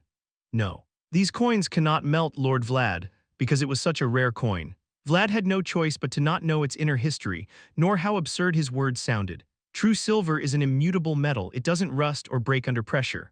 Rodrigo responded softly, smiling at Vlad, who was furious and said no, it doesn't melt with heat either. Even the latest dwarven forges could only persuade true silver. But this blade was sharpened by a blacksmith, then that blacksmith must have persuaded the sword well. Do what you have to do where you need to be. True silver was a noble metal that knew where it had to go. Anyway, this is not the founder's sword, it is really my sword. Let's say it is. Rodrigo, who had brought his horse closer, looked at the dragon-slaying sword still buzzing and continued speaking. Anyway, you've been chosen by the true silver sword, that's for sure. What is inherited is not the form but the name. They didn't know where it came from. But the royal court sword and the silver sword were blessed by the true silver. Vlad had denied it for a long time. But Rodrigo was sure his will had been fulfilled. Was there a swordmaster's blade in the elf forest? Lord August reported that someone had taken the sword. I really don't know anything about that. Vlad could see that Rodrigo's eyes, looking at him from before, were filled with a strange desire. He knew that if he confessed to having taken the Silver Knight's sword, that fervor would only increase. Well, since we have plenty of time, let's take our time and investigate. Now we're also heading to the next city. Do you plan to follow me there too? The city rising before Joseph's carriage, which was ahead, began to appear. It was a city so large it was hard to compare it with Kissinger, the city we passed through earlier. It would be better if you joined us until there. The city of La Valletta is for us like a supply base. The city of Valletta, a city with the strongest walls in the central region, and it is also the capital of the county of Arnstein. Count Arnstein, the owner of Valletta, is a close friend of the crown prince. Rodrigo offered to reward the expulsion from Kissinger in Valletta, but Vlad was not interested. Arnstein, the city of Valletta, getting closer, was surrounded by walls as high as those of Sturma in the north. Vlad thought that the figure of Valletta, which seemed solid and without dents, resembled exactly a knight he had met before. On a night with a full moon, a carriage advanced in the darkness. The carriage, escorted by headless knights, seemed displeased with the moonlight shining in the night sky and moved only through black shadows. As expected. You're not running. The woman with hair that started green but ended black placed her hand on Frossen's chest, who was sitting across from her, and smiled. When you face dragons, your heart beats strongly. The woman's smile was so gentle that anyone would want to embrace her, but Frossen, who had lost all color, sat there like a corpse. It was as if no smile could make Frossen's heart beat. How are your preparations going? You said you were looking for a place to put down roots. Thank you for showing interest in me. Your Majesty. Frossen frowned for a moment at the title given by the woman, but his expression soon returned to its rigid state. It's going well. This time I have found a good talent. The fallen saint Lamashu nodded gratefully, while her hands opened Frossen's chest. For the revived emperor to act according to his wishes, he needed the rituals Lamashu had inscribed in his heart.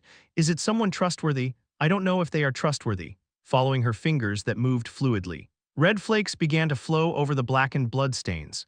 It was the beat of the most perfect peace that originated from the most perfect dragon, but had now become Frossen's heart. But I believe everyone fears imminent death. Frossen's focus gradually returned as his heart began to beat little by little. The first thing he looked at was the jewelry box the woman had carefully kept. If we keep moving forward little by little, we will find a place for my children. The woman who fled from death was mad, and the emperor who returned from death was exhausted. However, there was only silence in the carriage where the two faced each other. Unlike Mashiam, I hope this time you achieve what you set out to do. The jewelry box that Frossen was looking at was filled with tree tears, now cold. They came from fragments of the World Mother tree that Frossen himself had transplanted long ago, when his heart was still beating.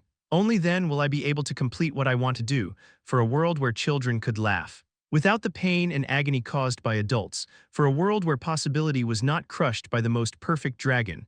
To create that world, Frossen looked away from the weeping jewelry box. The young knight Kahano wouldn't have done it. But the old Emperor Frossen had learned to compromise. The carriage was on the move. The carriage, which did not tread on the world created by the gods, advanced smoothly towards somewhere in the central region. Frossen closed his eyes as he caressed the silver knight who no longer cried. Chapter 218, Night of Peace. Holy Words Part 1. It was a deep night when everyone was sleeping, but the sound of horse hooves echoed loudly across the plain. Under the bright full moon, a horse advanced glidingly, followed by dozens of riders. From afar, it seemed like a picturesque scene, but as one approached, the urgent shouts of men could be heard. Send the signal, block their path. At the center of the scene was a knight with a large shield on his back, giving orders. The man, with a square and imposing jaw, had even thrown away the torch he was carrying, fiercely chasing the man ahead. Now, following the man's instructions, a fire arrow shot from behind. The red arrow, which revealed its presence even under the bright full moon, silently signaled the other knights waiting ahead. Now, charge! Following the signal sent by the fire arrow, The hidden cavalry soldiers began to rush out from the edge of the hill, although the situation was urgent. The disciplined and orderly formation clearly showed that they were elite soldiers of Arnstein. The riders advanced without leaving any space, like a wave descending from the hill, however. The man who was alone in front showed no reaction despite seeing the cavalry charging towards him. Nay, he only stroked his horse's neck, feeling the rider's touch. The horse's eyes began to burn with a blue flame. It's too fast, damn it, at least change its direction. The surprise attack was excellent, but the enemy was too fast. The Arnstein cavalry was accompanied by excellent warhorses. But the reality was that they couldn't even keep up with a single horse. What kind of horse is that? The cavalry commander who descended the hill gritted his teeth at the sight. The speed was so fast it seemed like the horse barely touched the ground. Even the experienced cavalry commander couldn't help but be baffled by the sight, making him wonder if it was even touching the ground. Somehow at least change its course. If they couldn't catch up, they at least had to try to steer it. Fire, the cavalry commander, realizing that the tip of the sword wouldn't reach, quickly ordered them to shoot arrows, but even that was already too late. Swoosh, swoosh, swoosh, the arrows rose so high they seemed to reach the clouds. But what they really pierced was only a shadow left by an unknown man. The mysterious man disappeared, leaving behind the size of the cavalry. Pablo, unable to follow him, stopped and pressed his lips together in frustration as he heard the distant neigh of the horse. The walls look bigger than Sturma's. A bit. Vlad placed his palm over his eyebrow and looked towards Valletta's gates when he heard Nibelung's words coming from his side. As they approached, Valletta's walls seemed taller and taller. Nibelung and Vlad, fascinated by the white walls they hadn't seen in the north, turned their heads from side to side. But it has a strange shape.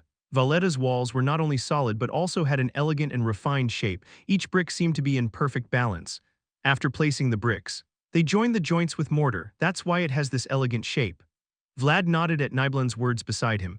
Indeed, as he said, Valletta's walls were made entirely of small bricks, unlike Sturma's walls, which were topped with large stones. He didn't know how their durability compared, but it was certainly easier to give them the desired shape. Stop, identify yourselves. However, unlike the beautiful walls, the guards in front of them displayed a severe and cautious attitude, perhaps due to the chaotic atmosphere of the central region. The guards' attitude towards strangers was as sharp as the spears they wielded. I am Rodrigo of the Imperial Guard. Rodrigo, seeing their sharp demeanor, quickly began to step forward. I know nothing of Vayezid, but the position of the Imperial Guard in the central region is special. The guards, who already recognized Rodrigo's face, seemed embarrassed and began to raise the spears they had lowered. Welcome, Lord Rodrigo. Thank you. But I also want to ensure the safety of the people coming behind me. Rodrigo, looking back, only intended to guarantee Vlad and Nibelung, but Vlad, who had sensed his intention, was already near Joseph's carriage. Although he wasn't sure how effective the name of Vayezid would be in the central region, he thought it would be better to use the name of the Imperial Guard here. To that carriage. Understood. Lord Rodrigo. The guard commander was puzzled when an unexpectedly large number of people arrived at once, but still, he couldn't go against the prestige of the Imperial Guard. You've become very considerate. I'm just here because there's shade. Vlad scratched his chin while looking at Jaeger, who was laughing inside the carriage. He was trying to conceal his discomfort, but it was also an effort not to hurt Joseph's pride. It will be fine for the Imperial Guard, but we asked the guests not to go out at night. However, the group's entry was more difficult than expected. This was because when the Imperial Guard who preceded them passed through the castle gate, the guard commander secretly blocked the group's path. Why? Was this another discrimination against Northerners? When Vlad, who had already experienced this before, put on a somber expression, the guard captain quickly began to speak as if that wasn't the case. Because cases of disappearances are frequent these days throughout the territory, so I hope there is no misunderstanding between us. Disappearances in such a fortified city. Vlad's face hardened at the completely unexpected response. I can't give more details. Although Vayezid was respected in the north, in the center he was just a stranger.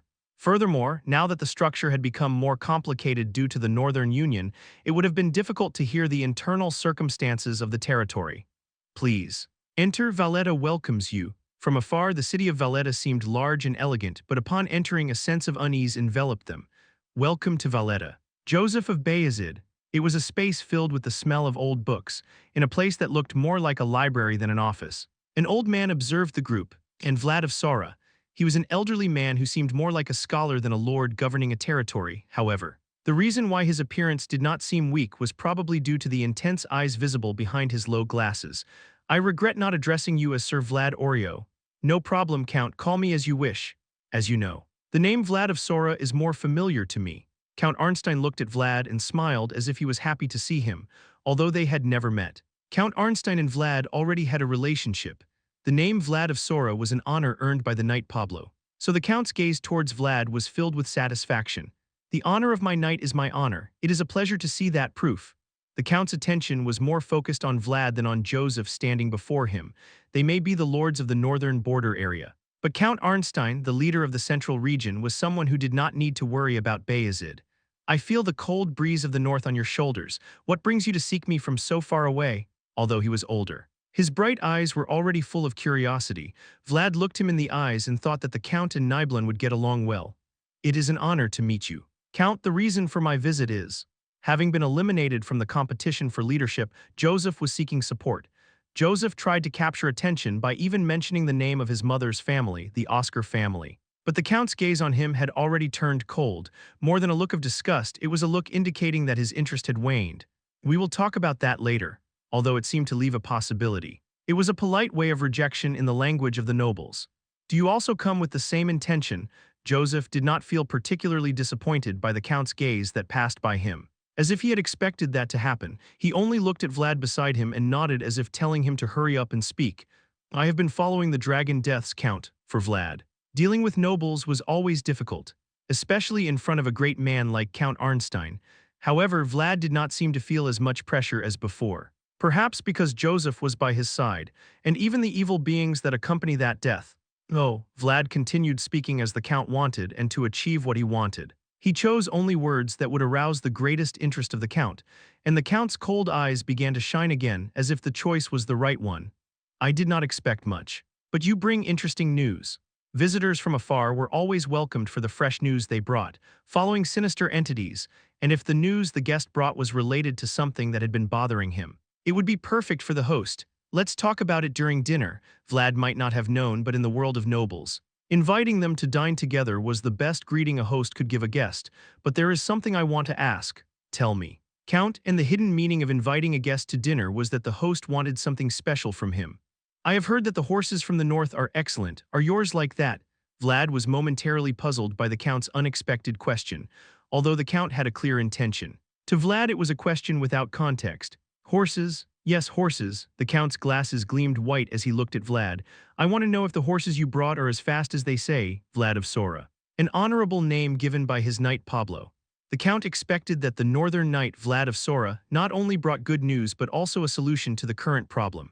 Chapter 219 Night of Peace. Holy Words Part 2. It was a snowy night. It was a quiet night where you could even hear the sound of snowflakes falling to the ground. Vlad, who was sitting alone on the wooden fence of the stable, hugged his cloak and watched the snowflakes gently falling. Here, the snow arrives a bit late. If it were his hometown Sora, this would be the time when the snow would be piling up. However, in Valletta, a city in the central region's interior, the snow was just beginning to fall, making him realize how far he had come. Is it delicious? Nay Noir, who had his head buried in the trough, expressed his contentment at Vlad's words by snorting happily. Although it was a winter scarce in food, Noir's trough was filled with large grains of corn. You're lucky too, after all. Today is Liberation Day. The abundance of food that Noir ate today was not just for the upcoming mission. As Vlad had just said, today was also Liberation Day, commemorating humanity's liberation from the most perfect dragon. Today, in honor of the country's founding king, a saint recognized by the church, and the Swordmaster, who was also a knight of knights, was a day when everyone, including humans and livestock, enjoyed a plentiful dinner. My mom used to say that my birthday was around this time. Really? And it was said that the day Vlad was born was probably around this time, although he was very young to remember clearly. The boy from the alleys recalled being born in a snowy winter. Anyway, they are kidnapping children again. Do they have some kind of problem with those kids? Vlad, who was scratching the ground helplessly with a branch, remembered what the Count had told him and let out a heavy sigh. Count Arnstein had said that there was an unknown monster wandering the outskirts of the city and territory, kidnapping children, and when Vlad heard this, he could feel he had come to the right place. Just like in Mashiam and the Foggy Village, the same was happening here in Arnstein's territory. There must be a reason they are taking only the children. There must be a reason, but Vlad would never understand it, no matter the reason given to him. Whatever the reason. I can't accept it. Vlad, who had been lowering his head silently, suddenly lifted it and looked towards the houses below. Among the illuminated houses, some remained in darkness, especially for those in those dark houses.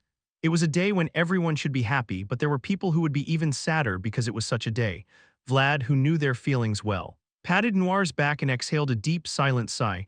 There was a village where everyone held their breath, a small village where only a few dozen families lived. But today, the reason why the villagers held their breath and locked themselves inside their houses was not simply because the night was deep. Crash, suddenly. A crash broke the silence in one part of the village. It was the sound of a small house collapsing. It was the house of the only herbalist in the village, and in it lived a child who had just turned 4. "No, my son, in the bright moonlit night." A woman screamed desperately at the stranger who was taking her son away. The child the man was holding was now the only treasure the poor couple had, a kind of hope that allowed them to keep living. However, the man's eyes as he looked at the crying woman were simply cold, perhaps because of the moonlight. His blue eyes shone coldly as he turned his head and continued on his way without hesitation. The child's sobs could be heard from the tattered backpack the man carried on his shoulder. "Kwang, I finally found you." And there were knights who followed the cries and came, with a crash. A knight burst through the door illuminated by the moon, smiling. "Finally, I can see your face." Though he was out of breath from running so hard, Pablo had a cold smile on his face that was hard to hide. This was because the tragedy he had not been able to prevent until now was in front of him. "Why don't you put the child down first?" Pablo of Arnstein. His world began to flow from his closed left eye. His world, of fiery golden color, was also the world that created the possibility of Vlad of Sora. "Then I will only kill you halfway." A long time ago today, the Swordmaster, a knight among knights, killed the most perfect dragon to honor him who was where he should be. The knights of Arnstein did not hesitate to hide in this ramshackle village. "Stop him, don't let him pass. Block the way even if you have to use your bodies." The horse with eyes blazing blue kicked fiercely. The horse that the man rode seemed to realize the gravity of the situation and ran wildly. But Pablo didn't hesitate to walk himself into the storm. Heya, crash, bang, even though the strong blows of the hooves shook the ground. Pablo advanced without hesitation because he held the wall that protected the crying child. Pablo's firm determination to protect the child was unstoppable, both in Dermer and now. "I told you to get down first." Pablo's swordsmanship was neither flashy nor fast, it was simple and basic. But its threat lay in the shield that blocked all the enemy's intentions. Slash, despite the violent blows, Pablo raised his sword. Finally, the horse, frightened by the movement of the gleaming blade, reared up, and the tense balance began to collapse. "Now, go in." The unknown man's sword was just one, but there were more knights charging against him to prevent a family tragedy that could happen today. Some people used their whole bodies to block the path of the sword, while others began to block the horse's way. "Sir Pablo, well done." And when a determined knight entered and twisted the man's right arm and picked up the crying child, Pablo, who had been waiting for the right moment, gritted his teeth. "What do you think you're doing here?" Clang. Pablo, who could no longer contain himself, clashed sword and shield with all his might. Then, Pablo's world that appeared was like the solid wall of a castle. Although the enemy was riding a horse, in a dead-end situation like this, having your feet on the ground was advantageous. "I'll show you what it means to half-kill." Clang, clang, sword clashed against sword. But the sound heard was like the sound of a cannonball firing.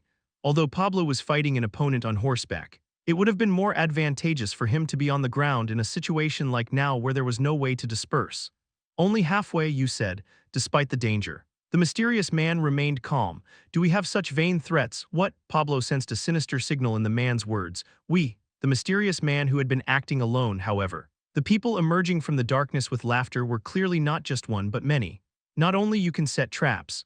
The mysterious man laughed while the knights, surprised, retreated. As he removed his hood, the man's head rolled, showing a smile towards Pablo. "Damn bastard."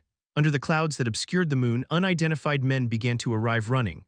All of them lowered their heads and, looking at the Arnstein knights fighting on the ground, began to mock them with fierce kicks and flying swords. "Close formation, protect the children and their families." The knights' cries were filled with the blood that spurted out. They thought they were hunting, but they were the hunted. Pablo tried to gather his world with his closed eye. Crack, at that moment, a headless knight was violently thrown by a spear that flew suddenly. The throw was so strong that the spear stuck in the ground was still trembling. "Who are you?" A small village situated on the plain. The noise of strong horse hooves began to be heard beyond the wooden fence that the village's residents had barely raised.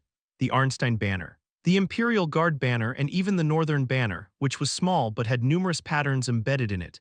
Seeing the dust approaching on the horizon, the headless man had no choice but to hurriedly remove the spear from his subordinate's body. "Did I hit him?" "You hit him, for sure. It was my first throw. But it went well. It was worth watching Sir Volkov do it before." It was a man with impressive blue eyes. The bulging muscles of his shoulders made it clear who had thrown the spear that had just flown. Swoosh, clang, guess he didn't like the gift I sent. The knights around were surprised to see Vlad casually accepting the spear that came flying from afar.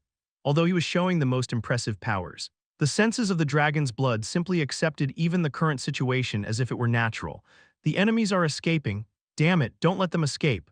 The commander of the Arnstein Knights felt relieved seeing the intruders escaping from their knights. But on the contrary, he was growing more and more impatient. Run, we can't lose them again. If they lost them now, other children would disappear, but despite his cries, the intruders were already mounted on their horses. Damn, we can't let them ride, although dozens of knights charged. They knew they couldn't catch them. The Arnstein territory was a land full of fertile plains and a place with no obstacles to block them. Suddenly, a yellow flash appeared in the village. Vlad could recognize at a glance from whom that familiar light in his eyes came. Pay your debts. I know, despite chasing the headless knights. The gap was widening. When the knights behind grew tired of the ever-widening gap, there was a black shadow that left the formation in peace. Anyway, my life has always been about paying debts. From the sword given to him by the old man to the tears shed by the girl, Vlad knew that the path he had walked was filled with debts to pay. Finally, the clouds dissipated and the blue moonlight illuminated the wide plain, pointing to a single path. Vlad looked at the light shining brightly as if he could simply run through that place, and tightly grasped the reins he held.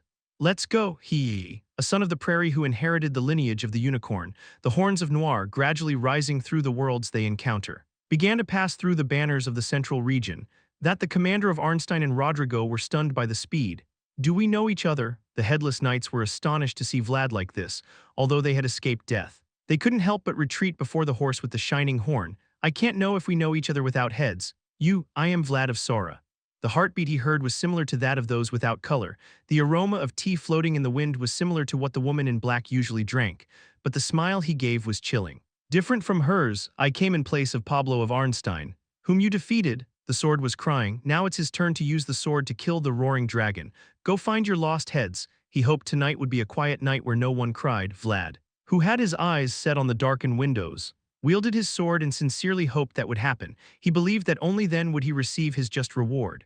Chapter 220, The Aroma of the Tea was bitter. Part 1. A horse fell on the plain where the blue moon rose, with a solid silver line powerfully drawn. The two shadows that had finally met crossed in an instant, and all that was left for the one left behind was to fall to the cold ground. Boom! With a thunderous noise, the snowflakes on the ground rose again to the sky, for the Arnstein knights running behind. It was a scene that looked like a fountain of white snow. I hate you guys, where a phantom horse ran. Now a black horse ran. The horse's erect horn was filled with the cold color of winter, so much so that I want to cut off your heads again. The world we encounter must be chosen. Will we be together? Or will we trample each other's world? And Vlad had already decided which choice he would make. You insolent bastard, you brat who doesn't value your life. The headless knights who understood Vlad's decision quickly extended their swords. But Vlad was no longer there. No, what was there was only a shadow left by the black horse. This was because Noir's movements deceived even the experienced knights, and he escaped the scene before they realized it. Until a moment ago, the center of gravity was leaning to the right. But the shadow of the black horse had already moved to the left. The tips of the extended swords in that dazzling movement trembled with no place to go. Where are the children? Each time a silver line was drawn without fail. The running horses stumbled, and fountains of white snow began to form. It was a land that had tried not to be trodden until now, but there was no mercy in the tip of Vlad's sword, and indeed, the headless knights who had been lying on the ground for a long time could not get up. Where did you take them? Noir gradually began to accelerate, trampling the knights who fell one by one. The unicorn blood flowing through Noir was the blood that would not allow any being to run in front of him, even if those beings were things that had escaped death. Damned, cutting one, crushing another, and knocking down yet another. And so, Noir began to hit his shoulder roughly against the headless knight who finally caught up with him. Other horses were sinister ghost horses that didn't even want to get close. But those things didn't seem to matter to Noir, the son of the plains. Boom, I guess hitting anyone is the standard way of looking for someone. What? Vlad, who was clinging to the man, suddenly held the reins tightly in his hands, however. The reins were not Noir's, but the old reins the headless knight was supposed to hold. So why don't we talk a bit? Crack. At that moment, with a creepy sound of armor breaking, the headless knight began to stumble noisily.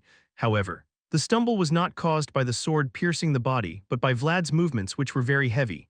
Pewage, Vlad jumped onto the phantom horse without hesitation, grabbed the headless knight, and started pushing him off. With the dragon-slaying sword still in one hand, the silver sword that pierced the black armor seemed to shine even more today. Aha! Two knights fell from their horses faster than anything else. The sensation of floating was dizzying enough to make even the dead scream. But unlike the headless knight who simply fell helplessly, Vlad had solid armor he could rely on. Thud, boom, thud, the armor that the elves created and the dwarves forged, although it rolled noisily. The winter plains rolling along with the worlds they shared seemed to show a slightly softer side of Vlad. What an incredible thing! Rodrigo and Arnstein's knights, who had been following for a while, were also watching the scene. A silver light shone between two knights rolling noisily as if a landslide had occurred, although it was a disaster. Rodrigo saw that the light kept shining and trusted that he had found the right person. Good job, Sir Vlad Oreo. The weather outside was cold, but the warmth of the fire in the fireplace was comforting for Vlad, who had been rolling in the snow until recently. The warmth was necessary. Thank you, Count. Vlad, wrapped in a blanket, snorted when he saw the steam silently rising from the cup of tea. It was tea delivered directly by Count Arnstein, the leader of the central region. But Vlad's expression as he looked at the tea seemed to show a hint of disappointment. Did you rescue the children? Those who were there? I see. It must be a night when you need hot alcohol instead of warm tea. However, Vlad, who had no intention of rejecting the Count's favor, accepted the tea in silence and frowned. I thought it was something suspicious, but I didn't expect someone so powerful to be involved.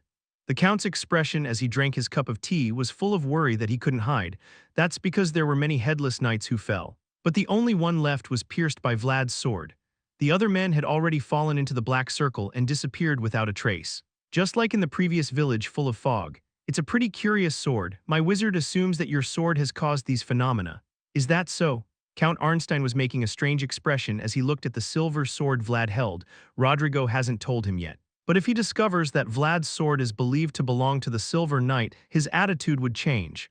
By the way, did something like this also happen in the city of Mashium? That's right, Count. The tragedy that happened in the distant northern city was just a rumor in the central region. However, Count Arnstein was now in a position where he had to desperately search even for the rumor that was spreading. I don't know what it is, but it seems like something grand has happened. Pablo was silently making eye contact behind the Count, who was stroking his chin as if it hurt, although he couldn't show his joy due to the gravity of the situation. He was the one who pulled Vlad out of the snow with his shield. A sinister entity that consumes an entire city. Incidents like this did not occur at all in the long history of the Empire. At any time, evil beings lurked in the darkness and worked in secret, and the people who had to resolve the situation each time were the emperors and lords, the landowners. You arrived at a troublesome time just now, however, unlike before. Now is a time when the foundations of power are more shaken than ever. For Count Arnstein, who had to worry not only about the movements of other lords in contact with the territory, but also about an unknown evil entity. Another burden was added. Why not invite the Vatican priests? They would be of great help. That would be another problem.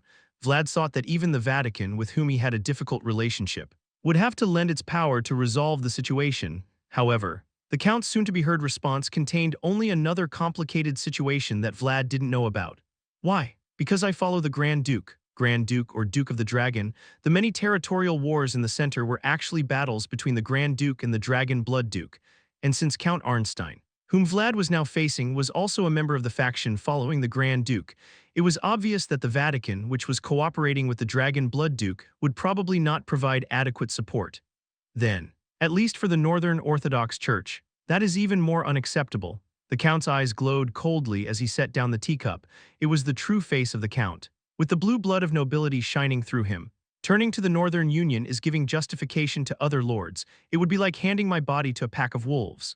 Vlad simply nodded and remained silent as he listened to the Count's words. The firewood in the fireplace was burning intensely behind him, and the steam from the cup of tea rose in front, but for some reason Vlad felt the room getting colder. I understand, Count. You are someone who has something to protect, so you must take your actions seriously. Thank you for noticing. The Vatican was a place where an evil being roamed freely, but it did not abandon the flow of power. Likewise, Count Arnstein had no intention of approaching the Northern Orthodox Church. If we separate them, each person can be right, but in the end, only the powerless people will suffer between them. The tea is bitter. It was all bitter. Vlad could only swallow bitter saliva, thinking that the upper world he had worked so hard to climb was ultimately nothing more than a dead end. Above the east, two elderly men walked with difficulty and with their heads bowed. The clothes they wore were disheveled, making them look like beggars, but among them, the tall old man still had a bright light in his eyes. This is Valletta, where you wanted to be, along with the brightening horizon. The people who had been waiting until now began to gather in front of the castle gate that was slowly opening. As expected of a large, well-known city in the central region, it seemed full of travelers and peddlers coming and going. Thank you for bringing us here. You said your name was Sandor. Right? The scarred man who was guiding the old men showed no emotion at the old man's words of gratitude. Even the old man who spoke to him wore an uncomfortable expression at the dullness of the man, who was harder than black bread. Welcome to the Northern Alliance, Bishop Pedro. A raven flew behind the man as he slowly turned around. I hope you act according to your reputation. Overlooking the city of Valletta, the old man and the scarred man walked away. Bishop Pedro, observing the scarred man, supported another elderly man who was coughing slightly and began to walk towards Valletta. As expected. I don't like these northerners at all. A faithful servant of God who does not regret the path he has taken so far, but who is unsure of the path that awaits him. Bishop Pedro began his arduous journey, not to follow the Vatican or the Northern Orthodox Church, but simply the path to God. Chapter 221, The aroma of the tea was bitter. Part 2, a dark line was drawn on the dragon's neck. The flag, which had a more powerful presence than the countless corpses beside it, now fell heavily, soaked in blood. Who the hell are you? The question, asked with effort, lacked strength, probably because his lungs were filled with blood. However, the knight, slumped on the ground in a deplorable state, kept his eyes wide open, determined to get an answer. Did the Grand Duke send you? Members of the Dragon Hunter Knights had been lured to this distant place with the body of a false dragon. Their leader uttered the most plausible name he could guess. But the listener's face didn't even flinch. Knights, when did I tell you to follow the words of a dragon? With a cold voice, he raised his silver sword. The man's sword, which had already drunk much blood, was losing its color like the folded flag of the Dragon Hunter Knights in the distance. Splat! Didn't I tell you to protect what must be protected? With the sound of flesh being pierced, the trembling heart of the knight stopped. With the death of the last man, the battlefield, which had been filled with fury, fell into a deep and gloomy silence. Like a grave, thank you for your effort. The dragon has lived too long, its claws have grown too long. A white hand handed a handkerchief to Frossen, who was unfortunate with the sword, perhaps because the clothes she wore were black. The white color was particularly noticeable. First, we must cut those claws before we can stop its breath. While wiping the blood from his face with the handkerchief, Frossen realized that the woman had something to say to him. What is it? One of my knights has not returned. Why? A small question was forming on his face, which was gradually cooling like a corpse. This was because there was no reason why the headless knights, who were not bound by the laws of the world, could not return after escaping death. According to those who returned, he was caught by a dragon. A dragon? It's the young dragon you released, that child. Although his heart raced at the word dragon, upon realizing they referred to Vlad, Frossen showed a strange expression. In that case, it is understandable. A dragon never loses its marked prey, unlike the other headless knights. The knight who had been pierced by the dragon slayer's sword had not returned with Ramashut. It was a matter of rank and perfection that did not tolerate death. I suppose I'll have to go and find him myself. Frossen turned his head towards the distance, standing amidst the bloody and muddy disaster. Besides, I am curious to see how much he has grown. That was the place where the headless knight had not returned and where a strange creature resided. Not knowing whether it was a dragon or a knight, the climate was different, the ceilings were high and the windows wide. Everything from the vases to the patterns on the walls reflected the vibrant atmosphere of the center. Distinct from the north, this room is quite good. With a living room, it seems they are treating us well. As long as that old man sitting in front of him chewing noisily wasn't there, he seemed like an indigent old man. But he wasn't a welcomed visitor. Vlad did not bother to hide his complicated expression when he saw Pedro, who had suddenly come to see him. So you still travel with that cat? My name is Nibelun. You know that? I don't care about the names of beastmen, I only remember the names that God has given me. Nibelun shook his head at Pedro's disdainful attitude. In Mashium, which was filled with mist, they were like comrades. But to the devout Pedro, wizards were still a nuisance. How did you find us here? Vlad's mouth opened heavily as he watched Pedro carefully put down his spoon as if he had finished eating. He had waited patiently, following the unwritten rule of not disturbing someone while eating, but now he needed answers. And who the hell is that old man you brought? Vlad's head turned towards the room, while Pedro still had the strength to eat. The old man they brought was on the bed in a sleep that seemed like death. That man is someone whose safety has been guaranteed by the Northern Union. To them, he is a valuable witness. I asked who he is, sensing something ominous. Vlad was more alert than usual, but Pedro just smiled significantly as he looked at Vlad. His name is Radu Dragulia. Hearing the name come out of Pedro's lips, Vlad's hand, which was lifting a cup of tea, Paused. At the same time, the fact that the air in the room turned cold was probably not just an illusion to Niblun, and he is probably your half-brother. After Pedro pronounced the name, a strange silence began to reign. Radu Dragulia, a cursed name. After hearing the identity of the old man from Pedro's mouth, Vlad felt a strange emotion arise that was hard to explain with words. He would be more like my grandfather than my brother. One of Pedro's names was causing a small ripple in his heart. But Vlad was trying to look indifferent. This was because he had learned from Joseph not to show weakness in a conversation. It seems that the Dragulias do not treat people well. That man seems to have aged prematurely.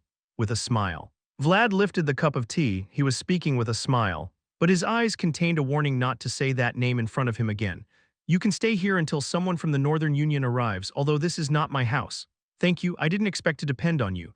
The appearance is blonde and blue eyes, but with a silver sword at his side. The young Vlad had changed a lot since his youth. Pedro clicked his tongue, lamenting the loss of Vlad's youth. Vlad walked down the hallway of the mansion towards Rodrigo's parlor.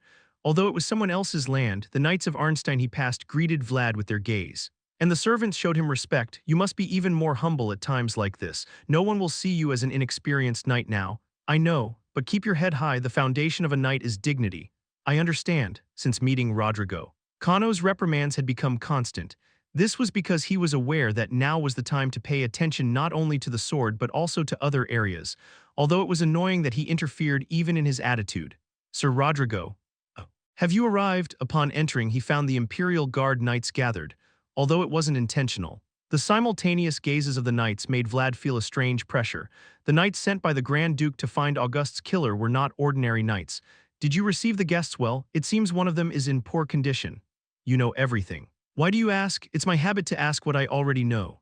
Why were all the people he met today so cunning? Rodrigo, a competent investigator, had already grasped the identity of the old man but wanted to hear the situation from Vlad's mouth. I will protect them until someone from the Northern Union arrives. I am also a knight of the Northern Union. Duties are important, as much as honor. Rodrigo began to nod as if he liked Vlad's attitude. However, when Vlad saw that, he didn't hide his sullen expression, whether good or bad. He didn't like Rodrigo's attitude of evaluating him without his permission. Once again, I have nothing to do with the founding king. Oh, and my sword is not his, so stop paying so much attention to me. For Vlad, who was not used to receiving expectations from others, Rodrigo's nodding was just a nuisance.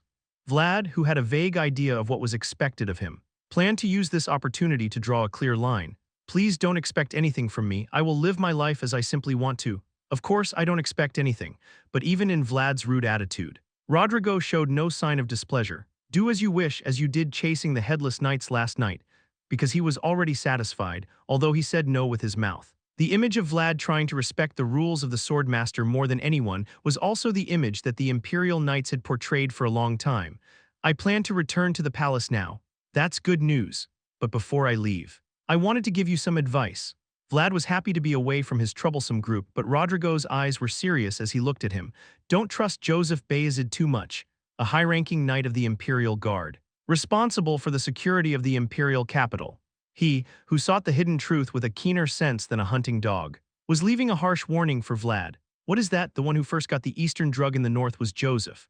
There was a green drug that ravaged the imperial family and court nobles. It was an elven drug with wonderful effects but deadly poison. The capital Brigantes still suffered the aftermath of that drug. The Vatican had reasons to target Joseph, don't forget that. He wanted to firmly shout that this wasn't the case. But the energy Rodrigo emitted made Vlad keep his mouth shut. Although he had lived his whole life against someone, Rodrigo's words, warning with the truth, were hard to dismiss. A black powder fell into the green tea water. It was clear tea water that had been carefully prepared according to the basics of the tea ceremony, but now it had turned completely black, as if the efforts were in vain. He is locked in the basement. The territory's priests have strictly sealed him. Really? Joseph looked pained as if he had a headache. Joseph, who liked to follow a detailed plan, was disgusted by the unexpected situation. Why didn't he run away? They usually aren't tied to one place. Although he asked, he didn't expect an answer. Jaeger was a knight, not someone who understood sinister entities. Is it because of Vlad? Vlad of Sora is the only variable Joseph Vayezid is willing to have. Joseph, thinking the guy probably did something, just smiled slightly and threw the medicine bag he was holding into the fireplace. We will receive news soon, let's wait. Understood, Sir Joseph. The black tea flowed down his throat with each sip. Joseph's eyes regained their brightness and the shadows under his eyes disappeared. I've tried many medicines, but this one is really bitter. After emptying his cup of tea, Joseph squinted and complained, at some point. He had stopped coughing lightly. It wasn't known since when, but Joseph no longer showed signs of illness. Chapter 222, Bright Starry Night Part 1. It was a bright night without any visible clouds, and the floating stars shone. Timur, the Iron Lord, watched the fire burning in front of him as he sat on the carpet of accumulated white snow. It had been a long time since he had spent the night outside the steel walls, and even longer since he had last met the man who was laughing in front of him. "When did you lose your tooth? Did someone hit you?" "Yes, I got hit, by time no less." His smile was comical, perhaps due to the missing front teeth. But the old man currently warming by the campfire in front of the steel ball was once a Baranov knight who left a glorious name. Over time, he put down his sword and retired. But the reason he couldn't help but be happy was probably due to the memories he had with the old man for so long. "Then I suggest you don't drink so much." "Ah, the old days, when I was young. I could drink an entire barrel and be perfectly fine the next day."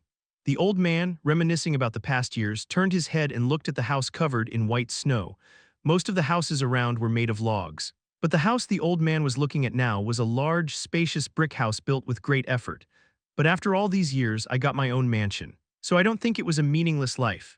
"Yes." Timur looked at his former subordinate lamenting the passage of time and took a sip from the bottle of alcohol he was holding. The mansion the old man spoke of was given directly by Timur and was an honorable gift to reward his lifelong loyalty. "Anyway, I heard you're planning to fight the Central guys now." "I have to. They say they're going to come crawling. So what can I do?" "Wow, it feels like my heart is racing after hearing a war story for the first time in a long time." The old man opened his mouth as if he were happy, holding the bottle of expensive liquor that Timur had personally given him. However, Timur only had a bitter smile on his face as he watched the old man get more excited. "You must be very busy, even in the midst of all this. You didn't forget me and came to visit. How could I forget you?" Timur drank the alcohol he was holding. Timur's head was slightly tilted as if he were exhausted, but his eyes shone as if he had decided something. "Of course. I won't forget you, my loyal knight." "What?" Ching, the campfire flames reflected on the sword. The old man was surprised when he saw Timur suddenly draw his sword and didn't know what to do with his wide-open eyes. "I even brought an antidote just in case. But it was completely useless, Lord Timur. In fact, what you drank wasn't alcohol, but poison. A loyal knight who had been with me all my life. But the person in front of me now is just a cowardly fugitive trying to escape death. It was a potent poison that could kill even a large horse." But Timur silently raised his sword when he saw the old man drinking it without hesitation. "Please don't leave. Remain as my knight until the end. Perhaps this is my last retirement gift for you." For his subordinate who abandoned his beliefs, Timur restored the honor he had lost without saying a word. Swish! A round face floated above the sad, outstretched sword. The old man's face appeared in the cloudless night sky, gazing at the full moon above, and then slowly began to fall towards his lord. "Make sure the grave is deep so no one finds it." "Yes, Duke, to prepare for a great war. You must first ensure the ground you stand on." Timur felt relieved that the preparations weren't too late. But he was also saddened. Timur crossed a name off the paper he was holding and watched as the campfire slowly died out. Timur threw an old memory into the still-burning fire and took a sip of the last drink remaining. Don't trust Joseph Vayezid too much. The Vatican targeted him for a good reason. There was a man sitting alone, with his back to the moonlight streaming through the window. The blonde hair reflected in the blue moonlight now looked quite attractive, but he didn't seem to have time to enjoy it. What could he gain from this? Vlad, pondering Rodrigo's last words, was having difficulty understanding what he really meant. Is this a strategy to undermine the North? The senior knight of the Imperial Guard tried to plant a seed of doubt in Vlad's heart. But that seed had already withered away without a trace. That was because Vlad's trust in Joseph was strong. It made more sense to suspect Rodrigo than Joseph, who was his lord and benefactor and helped him become who he is today. Knock. Knock, but is it because I am in too much trouble? It was already too late for Vlad to notice the black shadow tapping on the window. The shadow that silently approached without anyone noticing was so stealthy that even Vlad's keen hearing couldn't detect it. And it was skilled enough to deceive even the sense of atmosphere he had extended. "The night wind is cold. Can you open the window?" Marcus, since the window was wide. It seemed there was space to step through. Vlad couldn't hide his surprise seeing him in such an unexpected place. "No, how are you here? I have something important to tell you." Vayezid's crow Marcus climbed through the window as if nothing had happened and sat in front of the guest table. Seeing him take the hot teapot and pour it was so comforting that Vlad was left speechless. "By the way, you still call me Marcus. Did you change your name again?" "I'm called Sandor now," from intruder to guest, the man whose face was covered in scars making his original appearance unrecognizable, drank the tea he had poured and silently handed a letter to Vlad. What is that? This is a letter sent to you by the Northern Orthodox Church. To be exact, it was sent by Lord Gunter, the second leader of the Northern Orthodox Church. A holy knight who faced the black woman together in Mashium, a place filled with mist. Vlad, recalling Gunter's appearance, quickly took the letter Marcus handed him. Where have I seen this document? It's an indulgence. The envelope contained several sheets of paper. One of them was a letter written by Gunter himself. But the attached papers were nothing more than documents filled with a rigid format. As expected, you recognized it immediately. Why are you giving me this? Others coveted it, but for Vlad, it only brought back bad memories. Moreover, unlike the secular Vatican, the Northern Orthodox Church did not grant indulgences easily, but it was natural for Vlad, who accepted them, to feel bewildered. It's already signed by the Pope himself. Then why? The Northern Church wants you to kill someone. An indulgence written by the commander of the Northern Orthodox Church Knights, signed by the noble Pope, and delivered by Vayezid's hidden sword. Vlad swallowed hard, sensing that the sin being compensated through this indulgence would not be light. Who do they want me to kill? Feeling a sinister premonition, Vlad stared at Marcus's face. But the man's disfigured face showed not the slightest expression.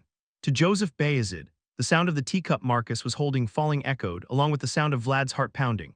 They want you to eliminate the northern stain that has made a pact with malevolent entities. Vlad's hands trembled at the familiar sound he heard. Joseph Vayezid. The name uttered by the sinister crow was the first name that recognized me in this world and was also at the core of what constituted Vlad's world. Because in the land, boom, Vlad wanted to ask the reason for this incomprehensible situation, but his entire body was shaken by the loud noise he soon heard. Seems I arrived a bit late. It's an attack. The enemy has invaded. They have assaulted the underground prison, dense smoke visible from outside, and even the rough shouts of soldiers rising among the smoke. A sudden roar shook his vision. But Vlad quickly looked through the broken window. Manifest your aura, Vlad, he is watching you. However, as Kahano said, there were eyes watching Vlad outside. The man standing in the distant bell tower had all his colors faded, but the pressure he exerted was greater than any of the knights. Frossen, thud, thud, thud, Vlad's heart pounded heavily. The world that had supported me all this time trembled with strong vibrations. But the sword that cried shone intensely, telling me that I had to deal with the person in front of me. Stop them, damn them, what a noisy entrance. Just a moment ago, it was a prison where light couldn't enter. But now it has become such a wide space that you can even see the sky. Jaeger, who was descending the half-collapsed stairs, knocked down the guards blocking his path and signaled to Joseph behind him. Come on. Lord Joseph, you don't have to do this. At Joseph's words, Jaeger brushed the stone dust off his eye patch and immediately began shaking his head silently. Don't worry about me. If it weren't for Lady Oksana, I would have been dead a long time ago. I dedicate my sword to those who recognized me. The one-eyed knight who had followed Lady Oksana from the Oscar family to Vayezid knew it was now his turn to sacrifice his honor for her son. Please do what you want and what you have to do. I hope Lord Joseph will. From the first time he saw him, he was a stubborn knight. Joseph knew that Jaeger wouldn't budge with vain persuasion, so he hurriedly descended the stairs to do what he had set out to do. Shortness of breath is a relief. Is this how people normally live? It was cold. The path downward was difficult, and black swords were still flying everywhere, but Joseph's body didn't flinch in the slightest. Feeling a sense of liberation, Joseph hurriedly ran to the deepest part of the dungeon. Joseph's racing heart had always been overwhelming, but today he was quite happy. Is it you? I came here because Rameshtu sent me. In the deepest part of Arnstein's dungeon, there was a headless knight floating in chains. It was a chain with a piece of paper with sacred verses written on it tied to each place. Clang, with a single blow. Jaeger broke the lock. Jaeger's world became clearer than ever and seemed to show how determined he was. I will get you out of here. What was poison to the dead did not affect the living. Under the light of a star, Joseph reached out to the sinister entity. The sky is clear today. Even if my true self is rough and ugly, I still want to shine, though his true form was coarse and weak. He still wanted to shine, so Joseph decided to do this, even if lying in a place where no one could see. My burning flame from now on would be as bright as the stars above. SSS, everything in life depends on my choices, though he had no control over his birth. Joseph decided that his death would be in the way he chose. Chapter 223, Bright Starry Night Part 2. I'm sure I left it closed. Late at night, Joseph entered the office alone and saw a small window open. I wondered if I had made this mistake, and before I knew it, white snow had accumulated on the window sill. I must light the fire. Joseph had entered the office intending to work a little, but in the end, he let out a small sigh at the inconvenience of having to light the fireplace. Cough. Cough. When the match fell and the wood ignited, Joseph started coughing from the soot that slowly rose.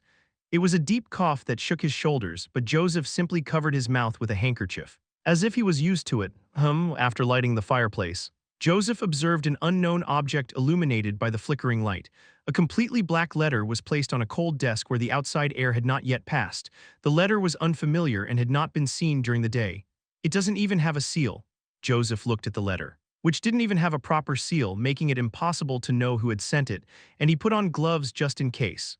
However, contrary to his concerns, there was no danger in the unknown letter, and it simply had elegantly written words. Time is not the same for everyone, Joseph, however. The distinctive feature was that the writing was classic. Joseph tilted his head as he looked at the old handwriting that must have been popular decades ago. For some, time is a calm lake that seems to last forever, but for others, it is a waterfall that passes quickly. The letter, though written by someone unknown, clearly cited ancient scriptures. The message from a stranger quoting the old words of God slowly caught Joseph's attention. And for you, Joseph, this will be even more true. Cough, cough, he wanted to focus, but the cough coming from within constantly bothered Joseph. The cold that still persisted in the room was poison, and the soot transmitted through the heat was also poison. In a world full of poison, Joseph struggled to decipher the hardened black letters. I feel your time is running out, you probably know it well too. Joseph, who had already reached the end of the letter, felt that the letter he was holding was gradually heating up. Joseph was very surprised by the sudden heat, but the unknown black letter did not seem to fall from his hand. As if it were glued, damn it, a small seal was being drawn beneath the black, shiny smoke. The seal, which slowly took shape, was something Joseph had been pursuing for a long time and was so impious that he could barely bear to look at it. Joseph Vayezid, a poor broken stone since birth. Thus, the symbol of an evil person who blasphemes against God was finally drawn. After seeing the pattern, Joseph knew who sent the black letter he was holding. The will of God is harsh and unyielding, so it will soon come to you. After reading the entire letter, Joseph looked at the last line and carefully set down the handkerchief that covered his mouth. The beautiful handkerchief that my mother had embroidered herself was full of bright red blood that was hard to ignore. Before the year ends, in the form of death, it was neither his recklessness nor someone's curse, but simply the natural limit of his life. The passage of time was not the same for everyone, but for Joseph, it was especially cruel. He's coming. The man standing there looking at me is smiling. The man with pure white hair suitable for winter was already lunging toward Vlad, with the moon filling the night sky as a backdrop. Frossen, how have you been? Vlad hurried to open his world, feeling the enormous pressure as he approached. However, unlike Vlad, Arnstein's mansion could not withstand Frossen's presence. Boom! The sword strike shook the old mansion, strong enough for everyone in Valletta to hear, amid the dense stone dust. Vlad struggled to find a way. He uses a sword technique similar to yours. You have no chance of defeating him head-on.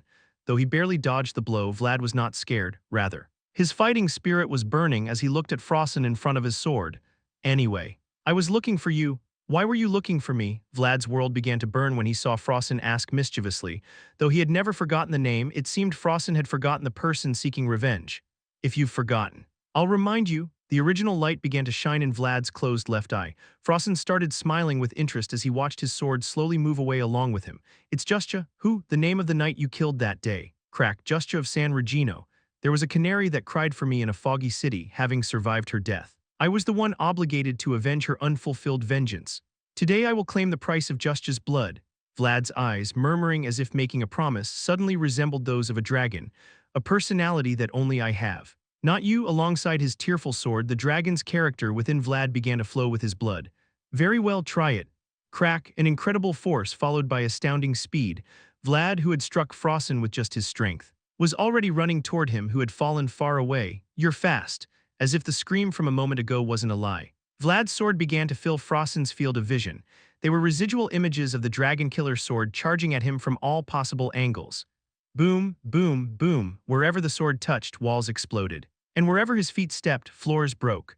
The golden lightning flashing in the middle of the hallway seemed like the reverberation of an explosion scene from the outside. Amid this storm of blows, Frossen staggered dangerously. Even amid endless attacks, Vlad was gradually measuring the distance he could leap to face the swordsman who created the one-hit kill technique. A moment of surprise was necessary. Today you will pay the price of Justja's blood. Vlad pushed aside Frossen, who was staggering, and contracted all his muscles for a fraction of a second, ready for a fatal blow that no one could foresee.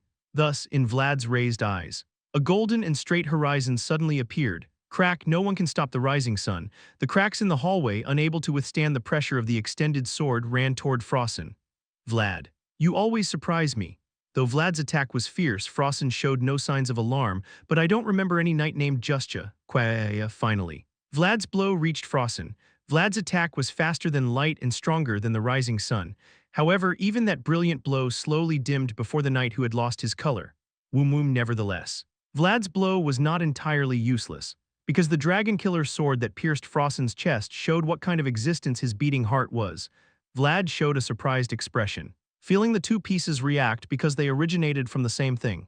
Dragon fragment, he said he returned to kill dragons, however. Now he carried a dragon fragment. Vlad was speechless at the contradiction Frosten represented. Boom, there was a strong impact that shook the mansion. Pedro, running through the hallway, was hit by such a strong tremor that stone dust fell, and he ended up collapsing mercilessly. Nothing has gone right since I met that guy. Pedro, who was silently annoyed, lifted Radu, who was lying beside him, and managed to stand up. Staggering, damn it!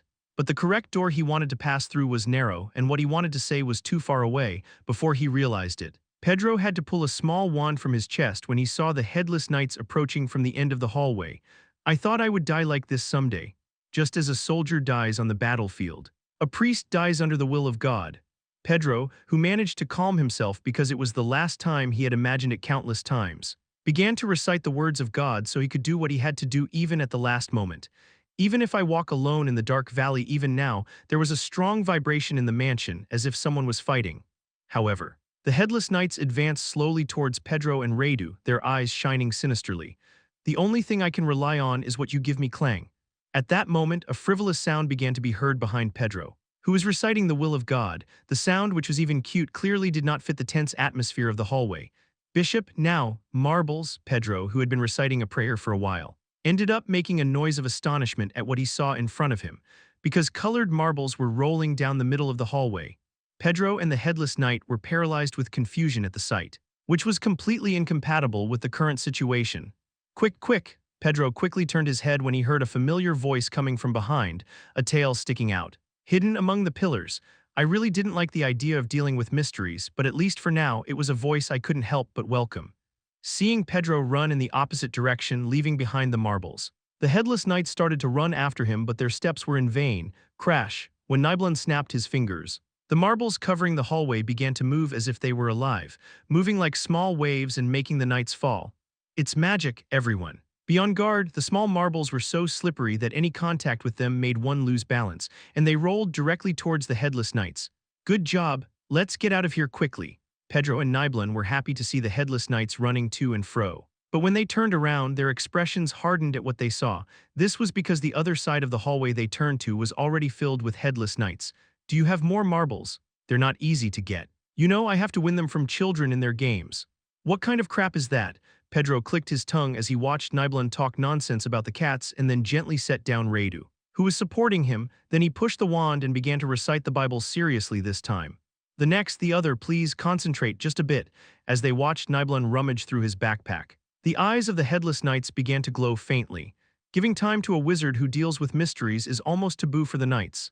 Attack! Nibelun's hands began to get busy as he watched the headless knights run down the hallway. However, even with his increasingly urgent hands, the object he was looking for was not in sight, and the charging knights were only getting closer and closer.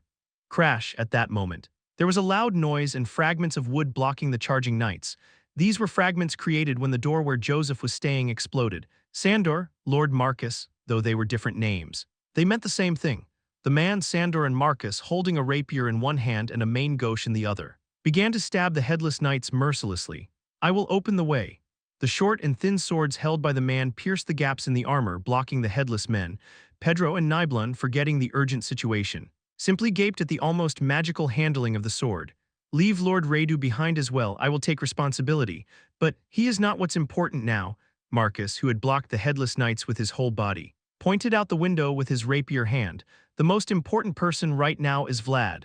After completing a series of activities in Joseph's room, Marcus now had to solve the last remaining task, and the final mission he had to carry out was not related to Radu or Joseph, but to Vlad. Chapter 224. An end like the beginning. The brighter the moonlight in the sky, the darker the shadow beneath it. It was a shadow cast by the headless knights who were still climbing the wall. The headless knights, who had been hidden as if dead for decades, were happy to now reveal themselves under the impious banner. Arnstein would be a suitable place to announce the beginning. The woman dressed in black mourning clothes stood with her back to the moon. Everyone in Arnstein watched the woman who looked like a drop of black water floating in a blue moon. Now everyone is looking at me. Ramishtu. The black woman had been waiting for a moment like this for a long time. That moment when everyone in the world looks at you. She wanted to capture the attention of a world that had tried to ignore her. No matter how many innocent people died burning and how many parents who lost their children cried. If everyone had done this from the beginning, it would have been better. Ramishtu. A fallen saint who chose harsh resistance against the world instead of obedience to God. She knew very well that more intense colors than anyone else's were needed to paint something in this hardened world. To achieve that color, she did not hesitate to paint a completely black darkness over her pure soul. Boom, thus. Her world was represented tonight. Ramishtu began to laugh joyfully as she watched the Arnstein mansion collapse before her. What's happening? It's not the first time you've seen a dragon fragment. Thump, the man laughed while the sword cried, with a dragon fragment that didn't fit hanging from my heart, seeing Frossen smile with all his faded colors. Vlad felt more sadness than strangeness. No, this is not right. All this time I've been following your footsteps, however. There didn't seem to be any trace of the glorious Swordmaster that Vlad had hoped remained in the man who had become completely ragged. Aren't you the Swordmaster? The night was too deep. It was so dark and dense that everything he saw seemed strangely distorted, under such a dark night sky that seemed to erase the color of Joseph. The Swordmaster he followed, Vlad had no choice but to raise his sword again. A young possibility, the place where it should be. And a fair reward. There were small children in the city of Mashiam who couldn't wake up from their dreams. There were also women who died suffocated in a fog-filled town. Crying black tears, these were all principles you taught me to protect. He wasn't someone I admired just because he was high up. I admired him because he was right, however. The person in front of him now insulted all the achievements and principles he had followed. Vlad felt as if his efforts were being denied. Then what are you doing here? The world I admired up close was completely rotten and crushed, now that I finally faced the stench of Frossen. Vlad felt an unbearable repulsion. This is not a sword master, clenching his teeth. Vlad raised his sword towards Frossen. A sword master was someone who could paint the world with his sword, and now Vlad had taken up his brush to erase the ugly world before him from reality. Today I will erase you from here. From Vlad's eyes. A golden line began to extend. The line that followed the will flowed along the sword and extended directly towards Frossen. But the eyes reddened with anger were something that could not be helped. The rules of the sword master, I haven't heard them in a long time. Shut up, Quaia. Vlad's world began to approach Frossen, who laughed at the path he had followed. Frossen let out a groan as if he were truly in trouble when he was pushed against the wall by a strong blow that was quite different from the previous one. Among the dragons or knights, none in this era had pushed Frossen as much as Vlad was now. There was a time when I tried to follow those rules. Then why did you change? The two swords faced each other, pushing against each other, although both were silver in color. Their wills were different, so they repelled each other. People always change, you're a naive young knight. The balance of the swords began to tilt towards Vlad. It was because of the weight of Frossen, who understood reality after following his dreams. Kahano told Vlad to wield his sword for young possibilities, even if it's a young possibility. There are times when you must sacrifice it for the greater good. Kahano said that if you were in the right place, you had to do what you had to do, even if you are in the right place. There are times when you must close your eyes, and always receive only the fair reward. Vlad still remembered the weight of the fair reward that Godin had dropped on his head. And sometimes, you must be even more ambitious than the fair reward. Shut up, damn bastard, but the words of honor from the Swordmaster began to fade. The young knight who had followed his path was being gradually wounded by the words spoken by the old emperor after yielding to reality. A false person like you has no right to say those things. Vlad's eyes were turning redder as he looked at Frossen, as if he could no longer bear the words spoken by a mere corpse. It was like the gaze of a dragon that easily defined who the other person was. Vlad's heart, already burning with anger, trembled even more at the brilliant skills of the Swordmaster playing with the clumsy strength of the dragon. No, Vlad, don't fall into the world of dragons. Kahano, the voice he valued within him, shouted not to do it. But Vlad's eyes turned bluer, rejecting everything that tried to shake his world. At Frossen's words, which completely ignored the beliefs he had held and followed until now, Vlad began to pour out the burning anger he had been holding back for so long. Vlad, hey, with emotions he could no longer control, Vlad's tightly clenched fist suddenly gripped the crying sword. The dragon-slaying sword turned sinister along with the light emitted by its owner, and became so red-hot that it even forgot its origins as a star. I will trample you so you can't say anything more. The long, sharp fangs and blue eyes of the knight had turned pale. The knight's name was Vlad Dragulia. Vlad's world, shaken by anger, suddenly resembled that of his father whom he had never seen. It's a dragon, the other side of Vlad. Driven by anger was the world of the dragon he had inherited.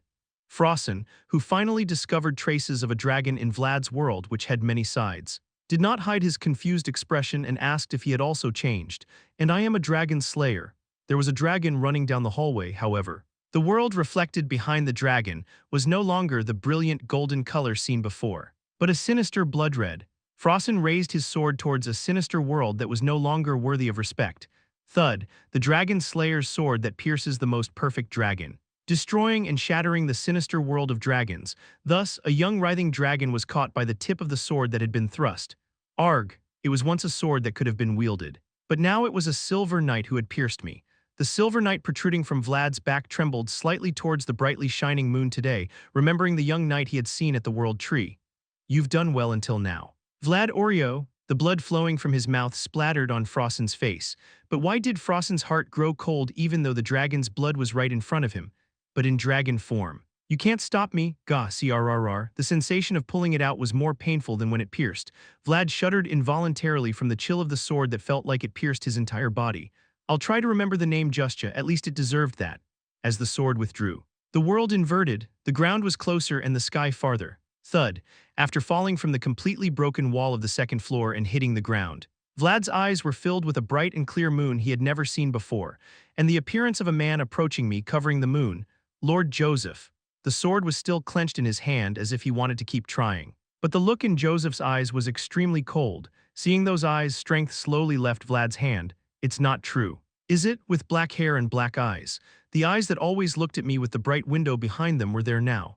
The black eyes always seemed like they would never change. But today they looked so unfamiliar that I couldn't bear it. "Say it's not true, please." The ground I lay on was cold, but the sight my eyes saw was even colder. Vlad spoke sincerely to Joseph, who looked down at him. But the only response he heard was the cold winter wind. Vlad let out a small cry to Joseph, who looked at him in a world that had turned upside down. "You no longer have anything else to repay me, Vlad," despite Vlad's pleas. Joseph's body moved farther away, towards the black woman in front and the black carriage that brought her. Each time Joseph got into the wolf's mouth-like black carriage that looked like a coffin. The world Vlad had built shattered horribly. That world was created by Joseph, who approached me one winter day when I wandered with only a sword in my hand. Koof, perhaps because of the blood he was losing. Or maybe because of Joseph's gaze, Vlad gradually shrank from the piercing cold. "Ah!" Joseph was slowly disappearing from his blurry vision.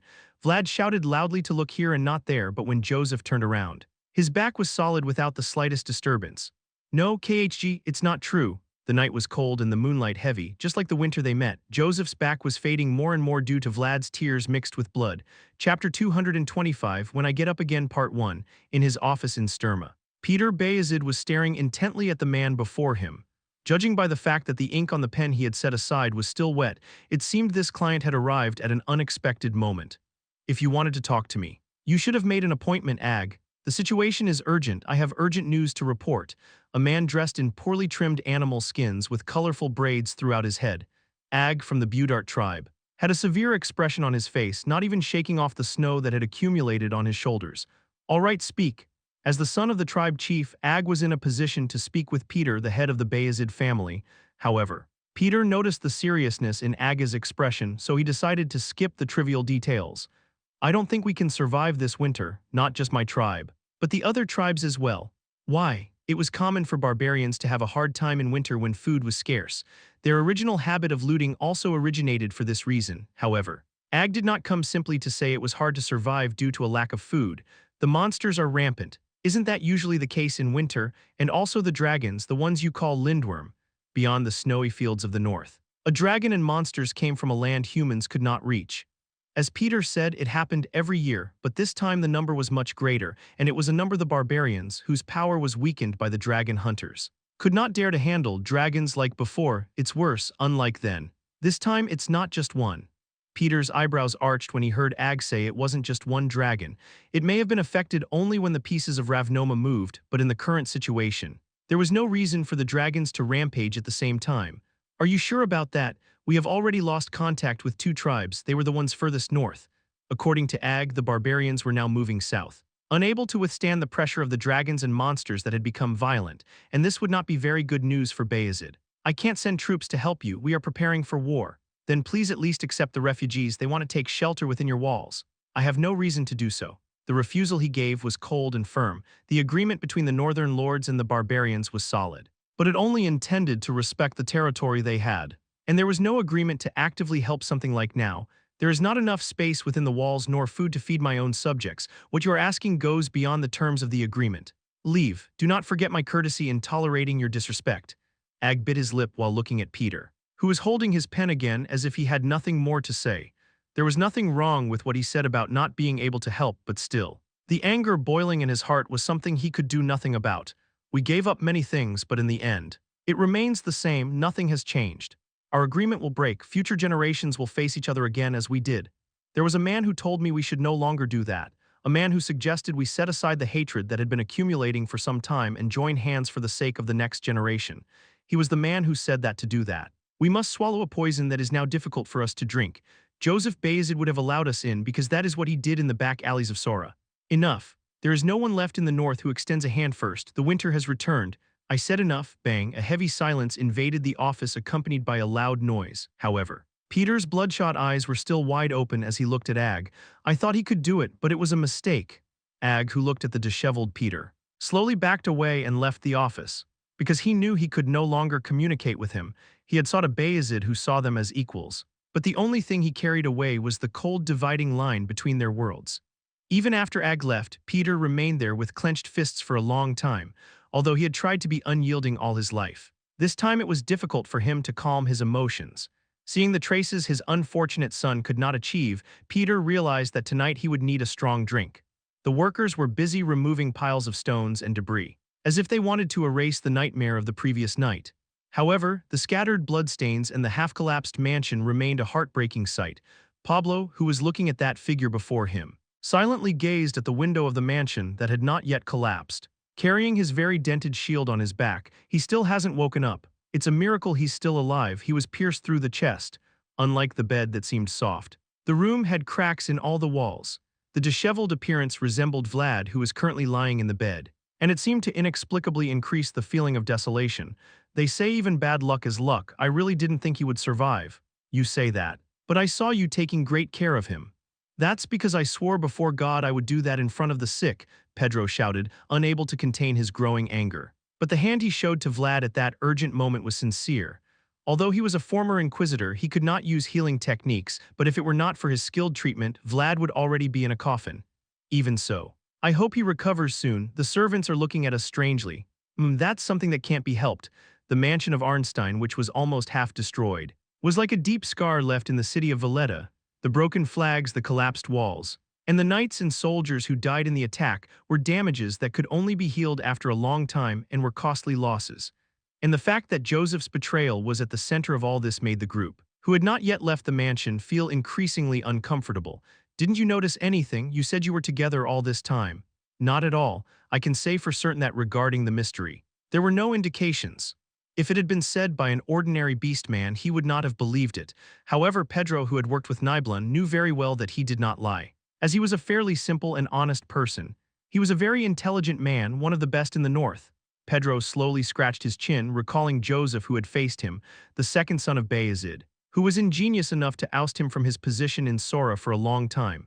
With that ingenuity, it was easy to deceive a foolish cat and a young dragon.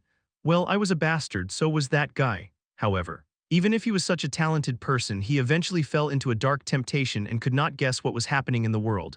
Where are you going? Why, do I have to inform you every time I go somewhere? No. But he wanted to be in company because he felt uncomfortable being alone, but he only received the sharp criticism of an old grouch. Pedro grabbed the creaking doorknob, turned it, and walked alone down the hall, sighing and muttering to himself, I never thought I'd grow old and have to care for dragons. From Vlad, who was unconscious, to Radu, who had now aged, Pedro left the room and walked down the hall, lamenting how his life had turned out, and began to walk quickly.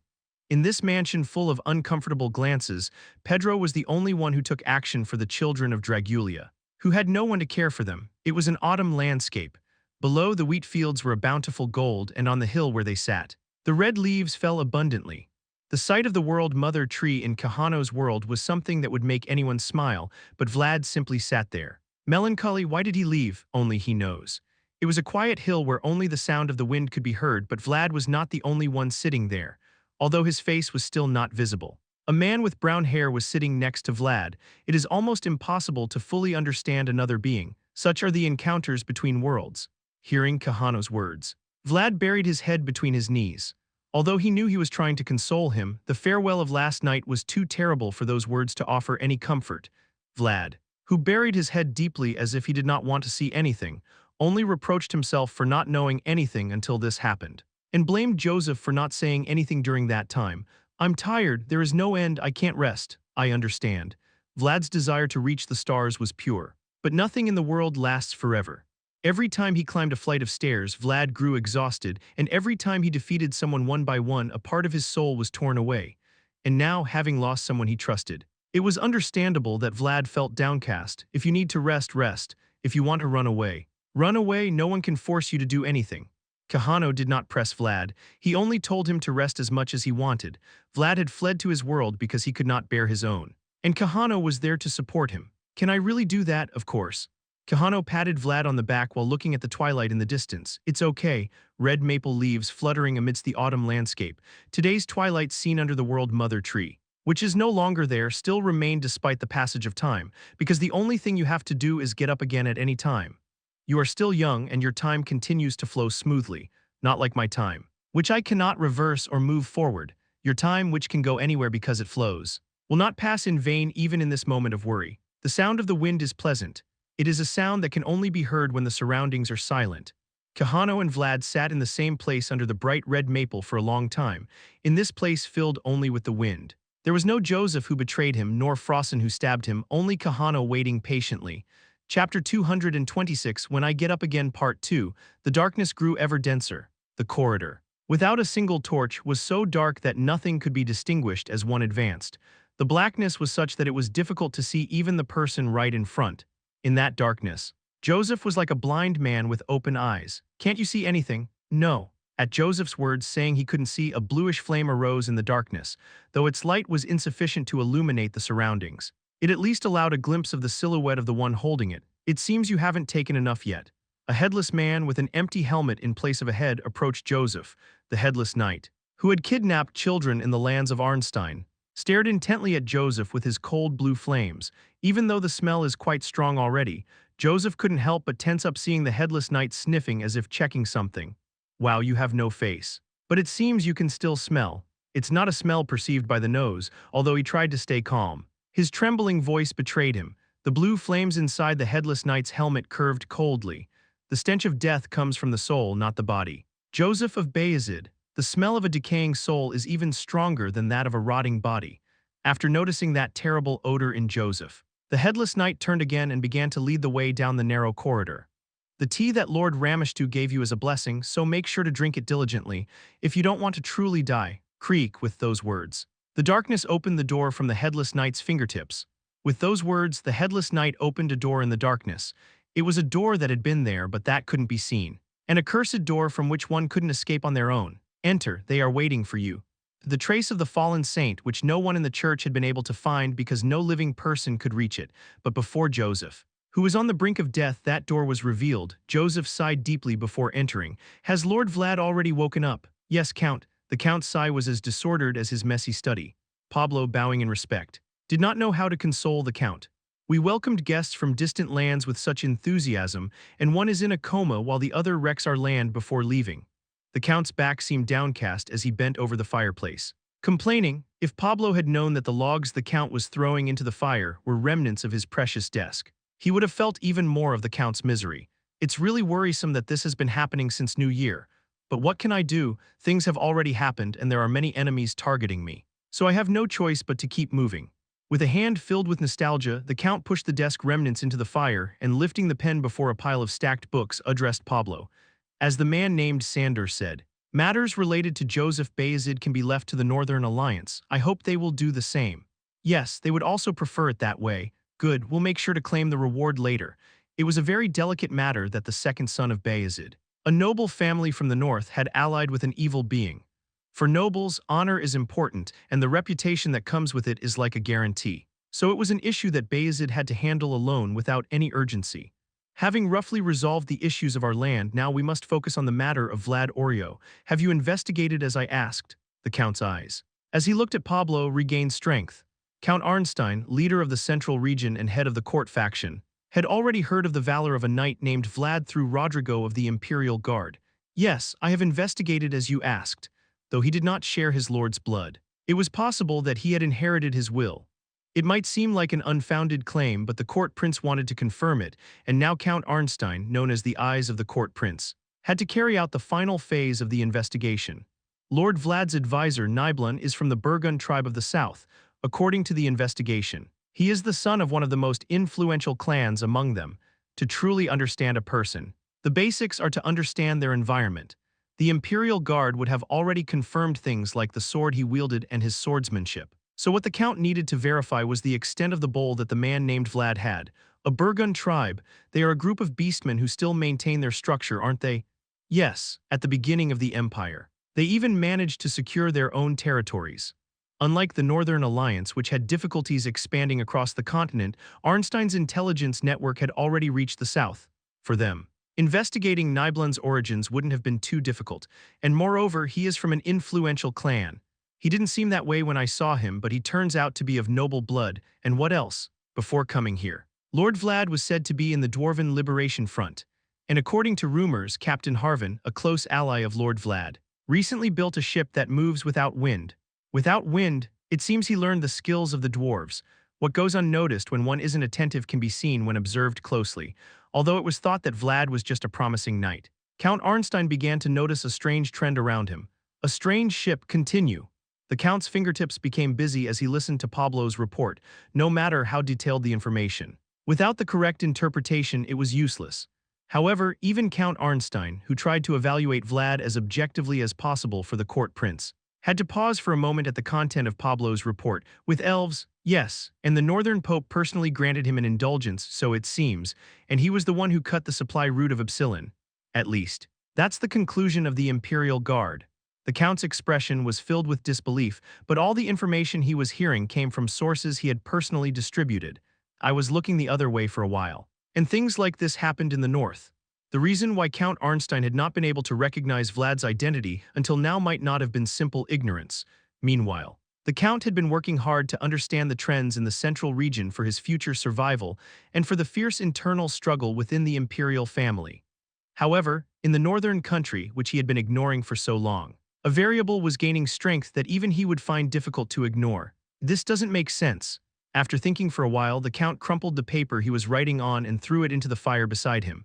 Pablo, who had been observing the Count for a long time, was well aware that his current behavior, which was like a habit, was not something that arose easily. What do you think? You saw him in person? Count Arnstein, rising from his creaking chair, walked to the window to look outside. Vlad of Sora, weren't you the one who saw the beginning of his potential first, having finished analyzing the objective data? It was now time to hear subjective opinions, and now next to the Count there was a knight who could clearly express that opinion. I expected nothing. But his light was very welcome. Pablo of Arnstein, a knight who preached the rules of the Swordmaster to Vlad, who was just an alley boy. Pablo touched the shield he always carried and opened his mouth. A light that did not shame me to draw my shield. Really? A slight smile began to appear on the Count's face after hearing Pablo's response. A point, which was just a slight possibility, suddenly turned into a line drawing a picture before his eyes. Prepare a magical telegram. I will inform the court prince directly. Although his mansion looked wrecked under the sunlight, the Count showed no discontent. Considering what he had gained, he felt the cost had been worth it. At night, when everyone slept, a shadow moved through the Arnstein mansion. It was a very slow movement, but each step of the finger was a sharp motion, and every exhaled breath was filled with the fine sound that only a well-trained person can exhale. A shadow traverses the corridors, passing by the rooms of the sleeping servants, avoiding the gazes of the guards and reaching its target. Click the shadow, carefully muffling even the noise of the hinges. Silently entered a room bathed in moonlight. Thump, it's a piece. A sword was visible to his eyes. Although it was wrapped in a silvery wave, his pounding heart confirmed that it was without a doubt. A dragon piece, that's it, that's all I need. His fingers were pale and wrinkled from blood loss. However, the desire in his fingers burned intensely. And the aged Radu Dragulia displayed a burning thirst for the dragon-slaying sword now visible in front of him. One step, each step toward it quickened his heart, even though his father had robbed him of all chances. With that, he could become a dragon again. What are you doing? But no matter how anxious his soul was, he could not ignore the voice coming from his side. The blue eyes looking at him at that moment were exactly like his father's, whom he feared so much. There was a man named Burley who always touched my things. The moonlight shining through the window glistened against the blonde hair that slowly rose. Radu trembled as Vlad's shadow grew larger with each step, and he simply walked across the floor toward the door through which he had entered. That person used to touch my things like this, so do you know what I did, step by step? And Radu, born as a dragon, couldn't help but feel how big Vlad was in front of him. Vlad Oreo, a man standing alone in a mansion where everyone slept. The name of the man standing with his back to the moonlight was Vlad Oreo. As Radu had just recited, I always ended up stabbing him. Kleptomania is only cured by death. Quang, in the quiet early morning. There was a sound that woke everyone in the mansion. The sound was loud enough to scare even the sleeping servants and guards. What the hell are you doing, you damn thief? Stop touching what isn't yours. Let me go. Let me go. Nibelun and Pedro, who were in the adjacent room, also jumped at the loud noise. Nibelun, recognizing Vlad in the hallway he ran through, raised his hand in greeting, but Pedro, who had worked harder, was only shocked to see Radu rolling on the ground. Idiot, he's the witness we worked so hard to get. And you're beating him up. Let me go, I'm going to cure that disease of his right now. Damn lunatic, why are you doing this as soon as you wake up? Woo-woong, Vlad's sword wailed in an empty room, looking at the two dragons rolling miserably outside, however. The reason why the sound was filled with joy was probably because its owner had finally woken from his slumber. Chapter 227, The Reason He Left Part 1. The Count's face was swollen, as if he hadn't slept well. Pablo, who was next to him, and the guards who guarded the study door also showed the same expression. The people of Arnstein had been roused early in the morning before dawn, and all sighed softly as they looked at Vlad in front of them. I'm glad you look healthy, Lord Vlad. Thank you for your concern, and you also seem to be full of energy. I'm sorry. Count, Vlad remained silent while looking at Count Arnstein, who seemed very tired. It wasn't that he had nothing to say, but he realized it wasn't the right time to speak. I understand, you just woke up. So you probably haven't grasped the situation. Where should I start explaining? No need, Count. I already received a summary of the situation from my mage. It was dawn when he relentlessly beat Radu, who was trying to steal the dragon-slaying sword. Vlad, having heard the general situation from Nibelun and Pedro, who came running upon hearing the loud noise, already knew of Joseph's betrayal and disappearance. To be honest, I still can't believe it. I suppose after being bedridden for 2 weeks, you'll need time to fully recover. The last thing he saw before losing consciousness was Joseph passing by his side. The image of him walking pale under the blue moon still seemed unreal, like a dream. Still, I'd like to ask you something. What do you plan to do now? The Count's eyes, closely watching him, had a cold and bitter intensity that gripped Vlad's mind, who finally felt the pain rising from his chest. I feel sorry for having been invited as a guest and causing great harm to the host. Vlad's deep bow, despite the large wounds he had not yet recovered from, clearly showed his sincerity. Such an attitude even made Count Arnstein, known for being strict about manners, look at him with satisfaction. So please, give me a chance to compensate for the damage I've caused to this territory. But the Count would not know that Vlad's posture was completely inspired by Joseph, although he was weak. The man with deep shadows in his eyes always remained proud. Someone Vlad admired deeply. What kind of opportunity? Vlad's eyes shone as he looked at the Count. Joseph had told him that opportunities are found in the midst of crises. Arnstein was completely distressed by Frossen's attack, but this was the right time to speak since he was so upset. Please lend me the Arnstein coat of arms. Vlad turned his head and looked at the Arnstein family emblem nailed in a corner of the study, although the study was in complete disarray. The sight of the upright flag symbolized the Count's pride. If you lend me the Count's coat of arms, I will shout Arnstein's name first as I pierce their hearts. Use me as a sword to replace your anger, if you do. While piercing our enemies, Arnstein's name will be the first I shout. Knock, knock. There were 3 people standing in the study, but only one sound was heard. The sound that echoed through the silence was Count Arnstein's fingers tapping on the table. It's an interesting move. Count Arnstein, now leaning deeply in his chair, was smiling. Although it was a transparent move, Vlad's intention was appreciated, and this was reflected in his smile. Yes, that's how it should be. People should always try something. I like your attitude. I would have preferred a bit more caution. Originally, people felt more joy in seeing things grow than in seeing things created.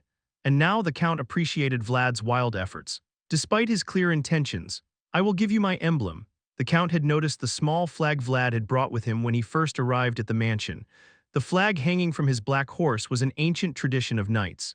Much like the rules of swordmasters, prove your innocence and that of your companions with my emblem.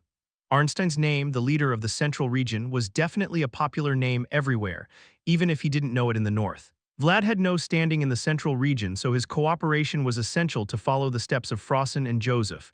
Thank you, Count. Please don't forget the conditions you set for me. However, there is no cooperation without compensation. The Count's mouth was smiling, but his eyes, which were looking at Vlad, were not smiling. You must drive my emblem into Joseph's heart. Vlad turned around and did not see his eyes. However, his voice, which was as cold as the doorknob he was holding, clearly carried a weight that was hard to ignore. I am Radu Dragulia. As a noble of the Empire, I have rights. Although his face was that of a withered old man, his voice was young. Nibelung's expression slowly wrinkled, as if the strange discrepancy was unbearable. I claim my rights as a legitimate prisoner. I am entitled to them. Radu, who had lost his mind in the Dragulia mansion's basement, had now recovered enough to be concerned about his safety. Although the circumstances under which he expressed himself were quite pathetic, it was enough to make it seem like he wouldn't die on the way north. Then why did you try to steal someone else's sword? That sword is very precious to Lord Vlad. I didn't steal it, I was just looking at it. That's enough to consider it theft. Nibelung and Pedro, who had endured the commotion since dawn, lowered their heads as if they had lost their strength. There was no hesitation in Vlad's fist, which struck Radu as if to kill him. An ex-pickpocket who lived a life of stealing was someone who hated being robbed more than dying. Anyway, Lord Pedro, you have a duty to protect me. Didn't you bring me here in God's name? There are no dragons that I get along with. Pedro shook his head as he looked at Radu clinging to him, instead of being grateful for having his life saved. Radu demanded protection loudly. Isn't this the equivalent of rescuing a drowning person and then asking them to hand over their wallet? Calm down first, I don't think they'll kill you. That guy is really a murderer, even though I just met him. My knight's instinct tells me so. Seeing Radu intimidated by Vlad, his half-brother and another dragon, Pedro tried to calm him. But his efforts were in vain. Kwang, why are you making so much noise? Why do you enter by breaking the door? It has a handle. Pedro held his head as if it hurt when he saw Vlad enter the room where the three of them were gathered with a loud bang. This was because Radu, who had managed to calm down due to Vlad's sudden appearance, began to panic again. Excellent, stay here for a moment. Vlad. Vlad Oreo, I have rights. What are you talking about? Didn't I hit you enough before? Although Vlad was usually rough, today he seemed even more annoyed. Radu looked at Vlad and quickly shut his mouth, following his instinctive judgment. Nibelung, can you use the magical telegram now? I think so. Then connect me with Sturma. I already obtained Count Arnstein's consent. Vlad said as he handed Nibelung a small note. The note contained a number that could connect to a magical sphere linked to the Sturma mansion. Vayezid's home. Should I connect you with Lord Rutger? No. Then with whom? Nibelung, who expected to connect with Rudiger, was surprised to hear the name Vlad mentioned. With Dorothea. Lord Rudiger's mage. I need to ask her about the inscriptions. Rudiger's mage, the human beast Dorothea, was also the first person to reveal the mysteries to Vlad. Vlad remembered well how she etched a vibratory mark on his sword when he fought the toughest dragon. The death worm. It seems I need to inscribe something on my sword, so I need her information. Understood. Nibelung silently got up, though not without some unease. This was because Vlad's eyes, as he looked at him, shone as if he had found a clue. Radu Dragulia. In the room where Nibelung left, a heavy silence suddenly fell. This was because Vlad's eyes, as he looked at Radu, had a strange and indescribable kind of madness in them. They were like the eyes of a predator watching its prey. I heard about you. You are from the Dragon Slayer Knights, right? Yes. That's correct. You were also a confidant of Duke Sarnus. So did you serve as commander of the army that came to attack Mashium? Vlad, who was sitting near Nibelung, was so close that he could hear Radu breathe. Well, I was in charge at that time. Upon Vlad's words, Radu's back began to straighten as if recalling his former self, although he had now become very miserable. Radu was once a promising knight in Dragulia who dreamed of becoming a perfect dragon. You know that woman, right? A witch dressed in black mourning clothes. The Dragulia army in Mashium was clearly acting suspiciously. That is, they spent almost half a year simply besieging, ignoring the claims of Bishop Pedro, who was also in the war. Although it was a delay to put pressure on the north, the fact that such a smooth delay was possible was clear proof that there was some relationship between Ramasthu and Dragulia. I don't understand what you're saying. Don't lie, just hearing this story makes me smell something bad. Vlad's growl right in front of him was unusual, but Radu was struggling to keep his mouth shut. In the first place, the question Vlad was about to ask was the answer the Northern Orthodox Church wanted. And it was also the only valuable condition under which he could reach an agreement. You've met those guys, haven't you? I'll go north and talk. You know what you saw. Don't you? You probably know the meeting point. I'll go north and talk, seeing that Radu did not easily open his mouth to survive or recover. Vlad drew Horhia's dagger. The sharp dwarf dagger was so bright that it could open a closed mouth. But it was soon stopped by Pedro. Don't do that, torture is not allowed. Why? Vlad paused at Pedro's stern expression, no matter how busy he was. He knew who the person who wrapped the bandage around him was. Radu Dragulia is an imperial noble and a person protected by God. He has the right to be guaranteed safety according to imperial law and the providence of the church. Who granted that protection? I did, when it came to heresy. Pedro was the most ruthless torturer of all, but when it came to Radu, he had to be a great protector. I asked for God's protection in my name, in other words. The rights he has as a prisoner are the holy war I am waging. It was a sudden accident that occurred early in the morning, but now that I know, it was something that couldn't be helped, unless he was willing to ignore the protection provided in Pedro's name. Vlad also had to acknowledge Radu's rights as a prisoner. When are the people from the north coming? In 3 days. I don't have time. When Vlad said he didn't have time, Radu straightened his head even more. It was a threat right in front of him. But it was because he confirmed that Vlad could not harm him for a just cause. Can I simply acknowledge your rights as a prisoner of war? Vlad's eyes shone as he looked at Radu. Things were going strangely, but Radu, who was related to Ramasthu, could not be sent north in this way. Well, because you're a knight, protecting Radu is fulfilling the duty of a knight. Aren't you a knight? What? Pedro did not hide his surprise as he saw Vlad hastily removing his armor.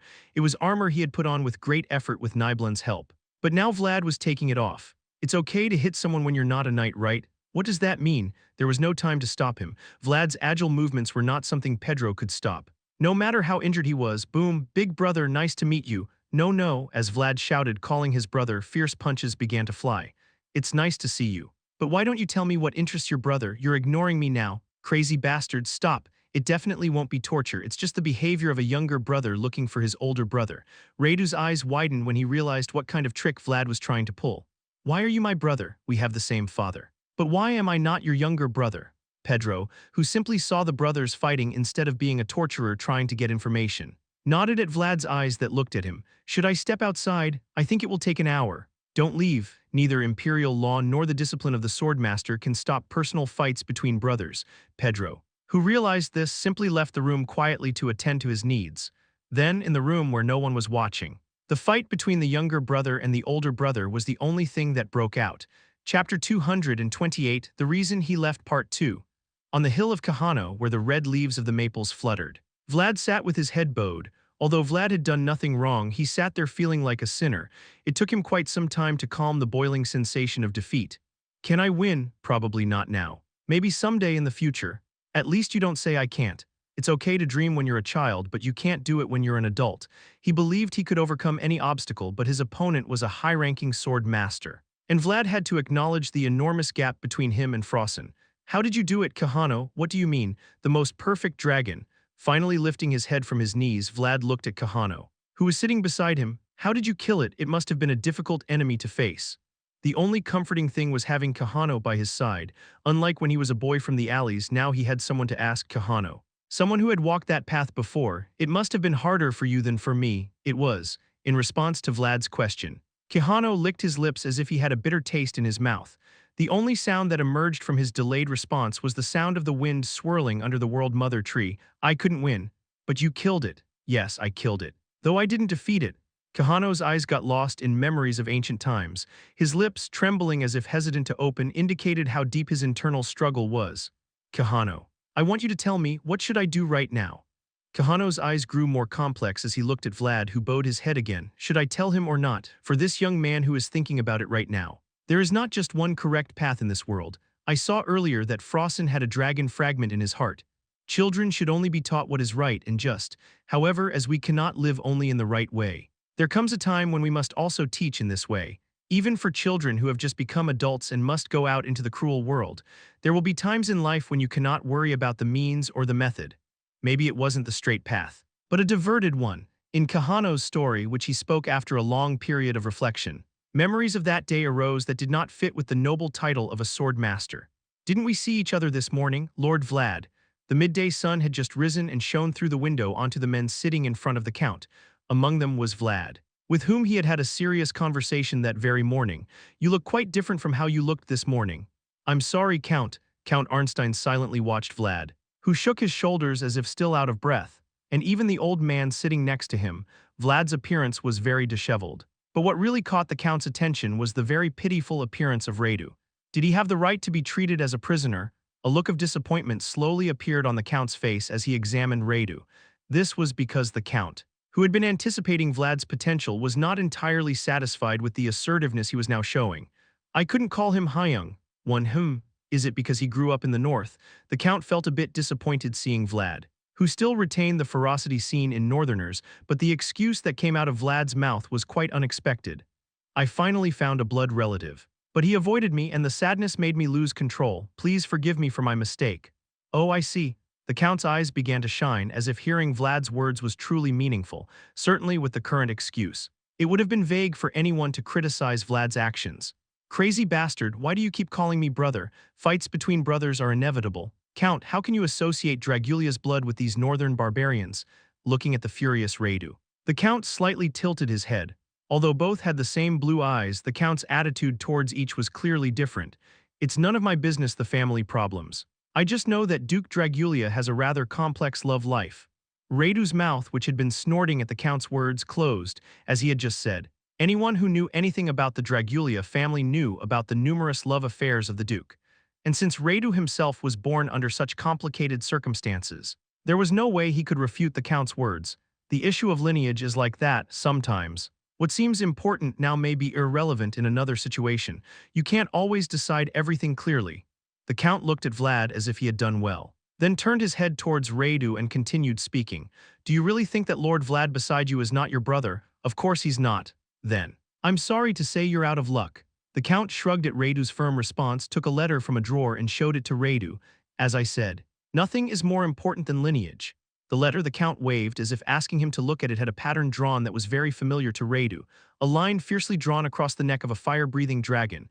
Radu's eyes began to widen as he recognized the emblem referring to the Dragulia family. It seems the Dragulia family has discovered Bishop Pedro's whereabouts. They want me to hand you over to them. For your information, the Dragon Slayer Knights are half a day away. Radu's complexion began to pale when he heard that Dragulia was looking for him. The leader of the vanguard must be Mercia. Right, brother? A cause that not even the owner of this territory can protect because they are blood relatives. Moreover, the person carrying that cause is Mercia, said to be the one who resembles his father the most. Radu, who quickly understood the situation, looked at Vlad with a determined look. I want to go north as soon as possible. In fact, I've always admired the white and snowy fields of the north. Damn. Really? Being stung in a barrel of wine or accepting Vlad as his younger brother? It was such an easy decision that Radu did not hesitate in his actions. Seeing Radu like this, Vlad only showed a look of boredom. From the capital, Brigantes, a group was moving quickly along the Imperial Road. Their name was Dragon Slayer Knights, and they ran with a flag that anyone living in the Empire could recognize. Among them, the blue eyes of Mercia, who was running in the front, seemed filled with cold anger. Stop, from here on this is Arnstein's land.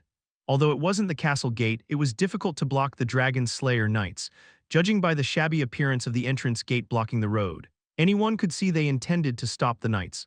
My name is Mercia Dragulia, and Mercia could also understand that intention at a glance.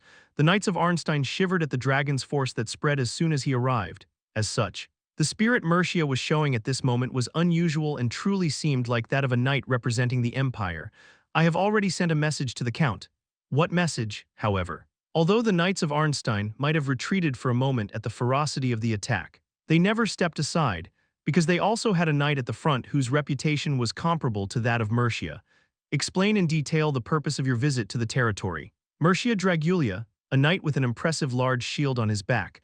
With a large shield on his back, the imposing knight Pablo faced Mercia firmly. It's a family matter. Why would you seek your family here? In Arnstein, before the roaring dragon, Pablo stood firm like a wall. He showed not the slightest sign of weakness as he faced Mercia. It's about my missing brother. Then. Why are you looking for that younger brother in our territory? As the two faced each other without yielding an inch, the tension began to seep to the point where it was hard even to breathe. The tension was so great that even without orders from the captains, the surrounding knights spontaneously drew their swords. I have brought with me solid evidence of Pedro's whereabouts, so don't provoke me any further, Pablo of Arnstein. Evidence, according to the Empire's custom. It was natural to give way to a pursuer of lineage. However, Count Arnstein decided not to yield. Whatever the evidence, the Count said he did not want the dragon's claws to set foot on this land. This was partly due to his relationship with the Lord of the Dragon's Blood, which was already deviating, but it was also a consideration for Vlad, in whom he had high hopes. Pablo's attitude was as firm as the Count's resolute decision, and Mercia, who was facing them, could also feel their determination. The Count ignores the customs of the Empire. Would it be as bad as you who recklessly invade foreign lands with armed personnel, although it wasn't said aloud? The war had already begun. Mercia and Pablo, who knew this well, looked at each other as if the place they stood was a battlefield. Mercia Dragulia, the imperial road that connects all the lands of the central region. At the moment when a dangerous spark was about to fall on that old road, someone's voice was heard from the Arnstein territory. I have Radu Dragulia that you're looking for, a small flag waved by someone riding a black horse. The sight of flags with numerous patterns was clearly familiar to Mercia. Vlad, a unique flag that only Vlad Oreo, the Knight of the North, could display. Mercia, who recognized Vlad under the flag, made a frustrated expression. He knew from experience that things got complicated when he appeared. Radu Dragulia will go with me to the north, not by anyone's order but by my own judgment. Vlad Oreo, not by Arnstein nor by the Northern Church but in my name, Oreo. If you want Radu, come to the north to find him. Damn it. Seeing Vlad trying to take control of the situation, Mercia bit his lip as if he was annoyed. Although imperial customs granted Mercia rights in front of Vlad, a blood relative, those rights became powerless. Is this okay? Excellent, this is enough. Although they were received as guests, they ended up causing much damage, so the best way I could show respect would be to clean up the space I'm leaving before I go. Thank you until the end. Pablo, he might not have heard it because it was so far away. Vlad expressed his gratitude to Pablo, who defended him until the end. Nay, when he pulled the reins, Noir kicked the ground and started running as if he had been waiting, toward the group waiting behind. Is everything ready? Why are you acting so friendly, however? The direction they were heading while riding was not towards the north that Vlad had just mentioned. A mage, an inquisitor, and 2 dragons, one young and one old. The place they were heading was not the north, but the opposite direction. The south.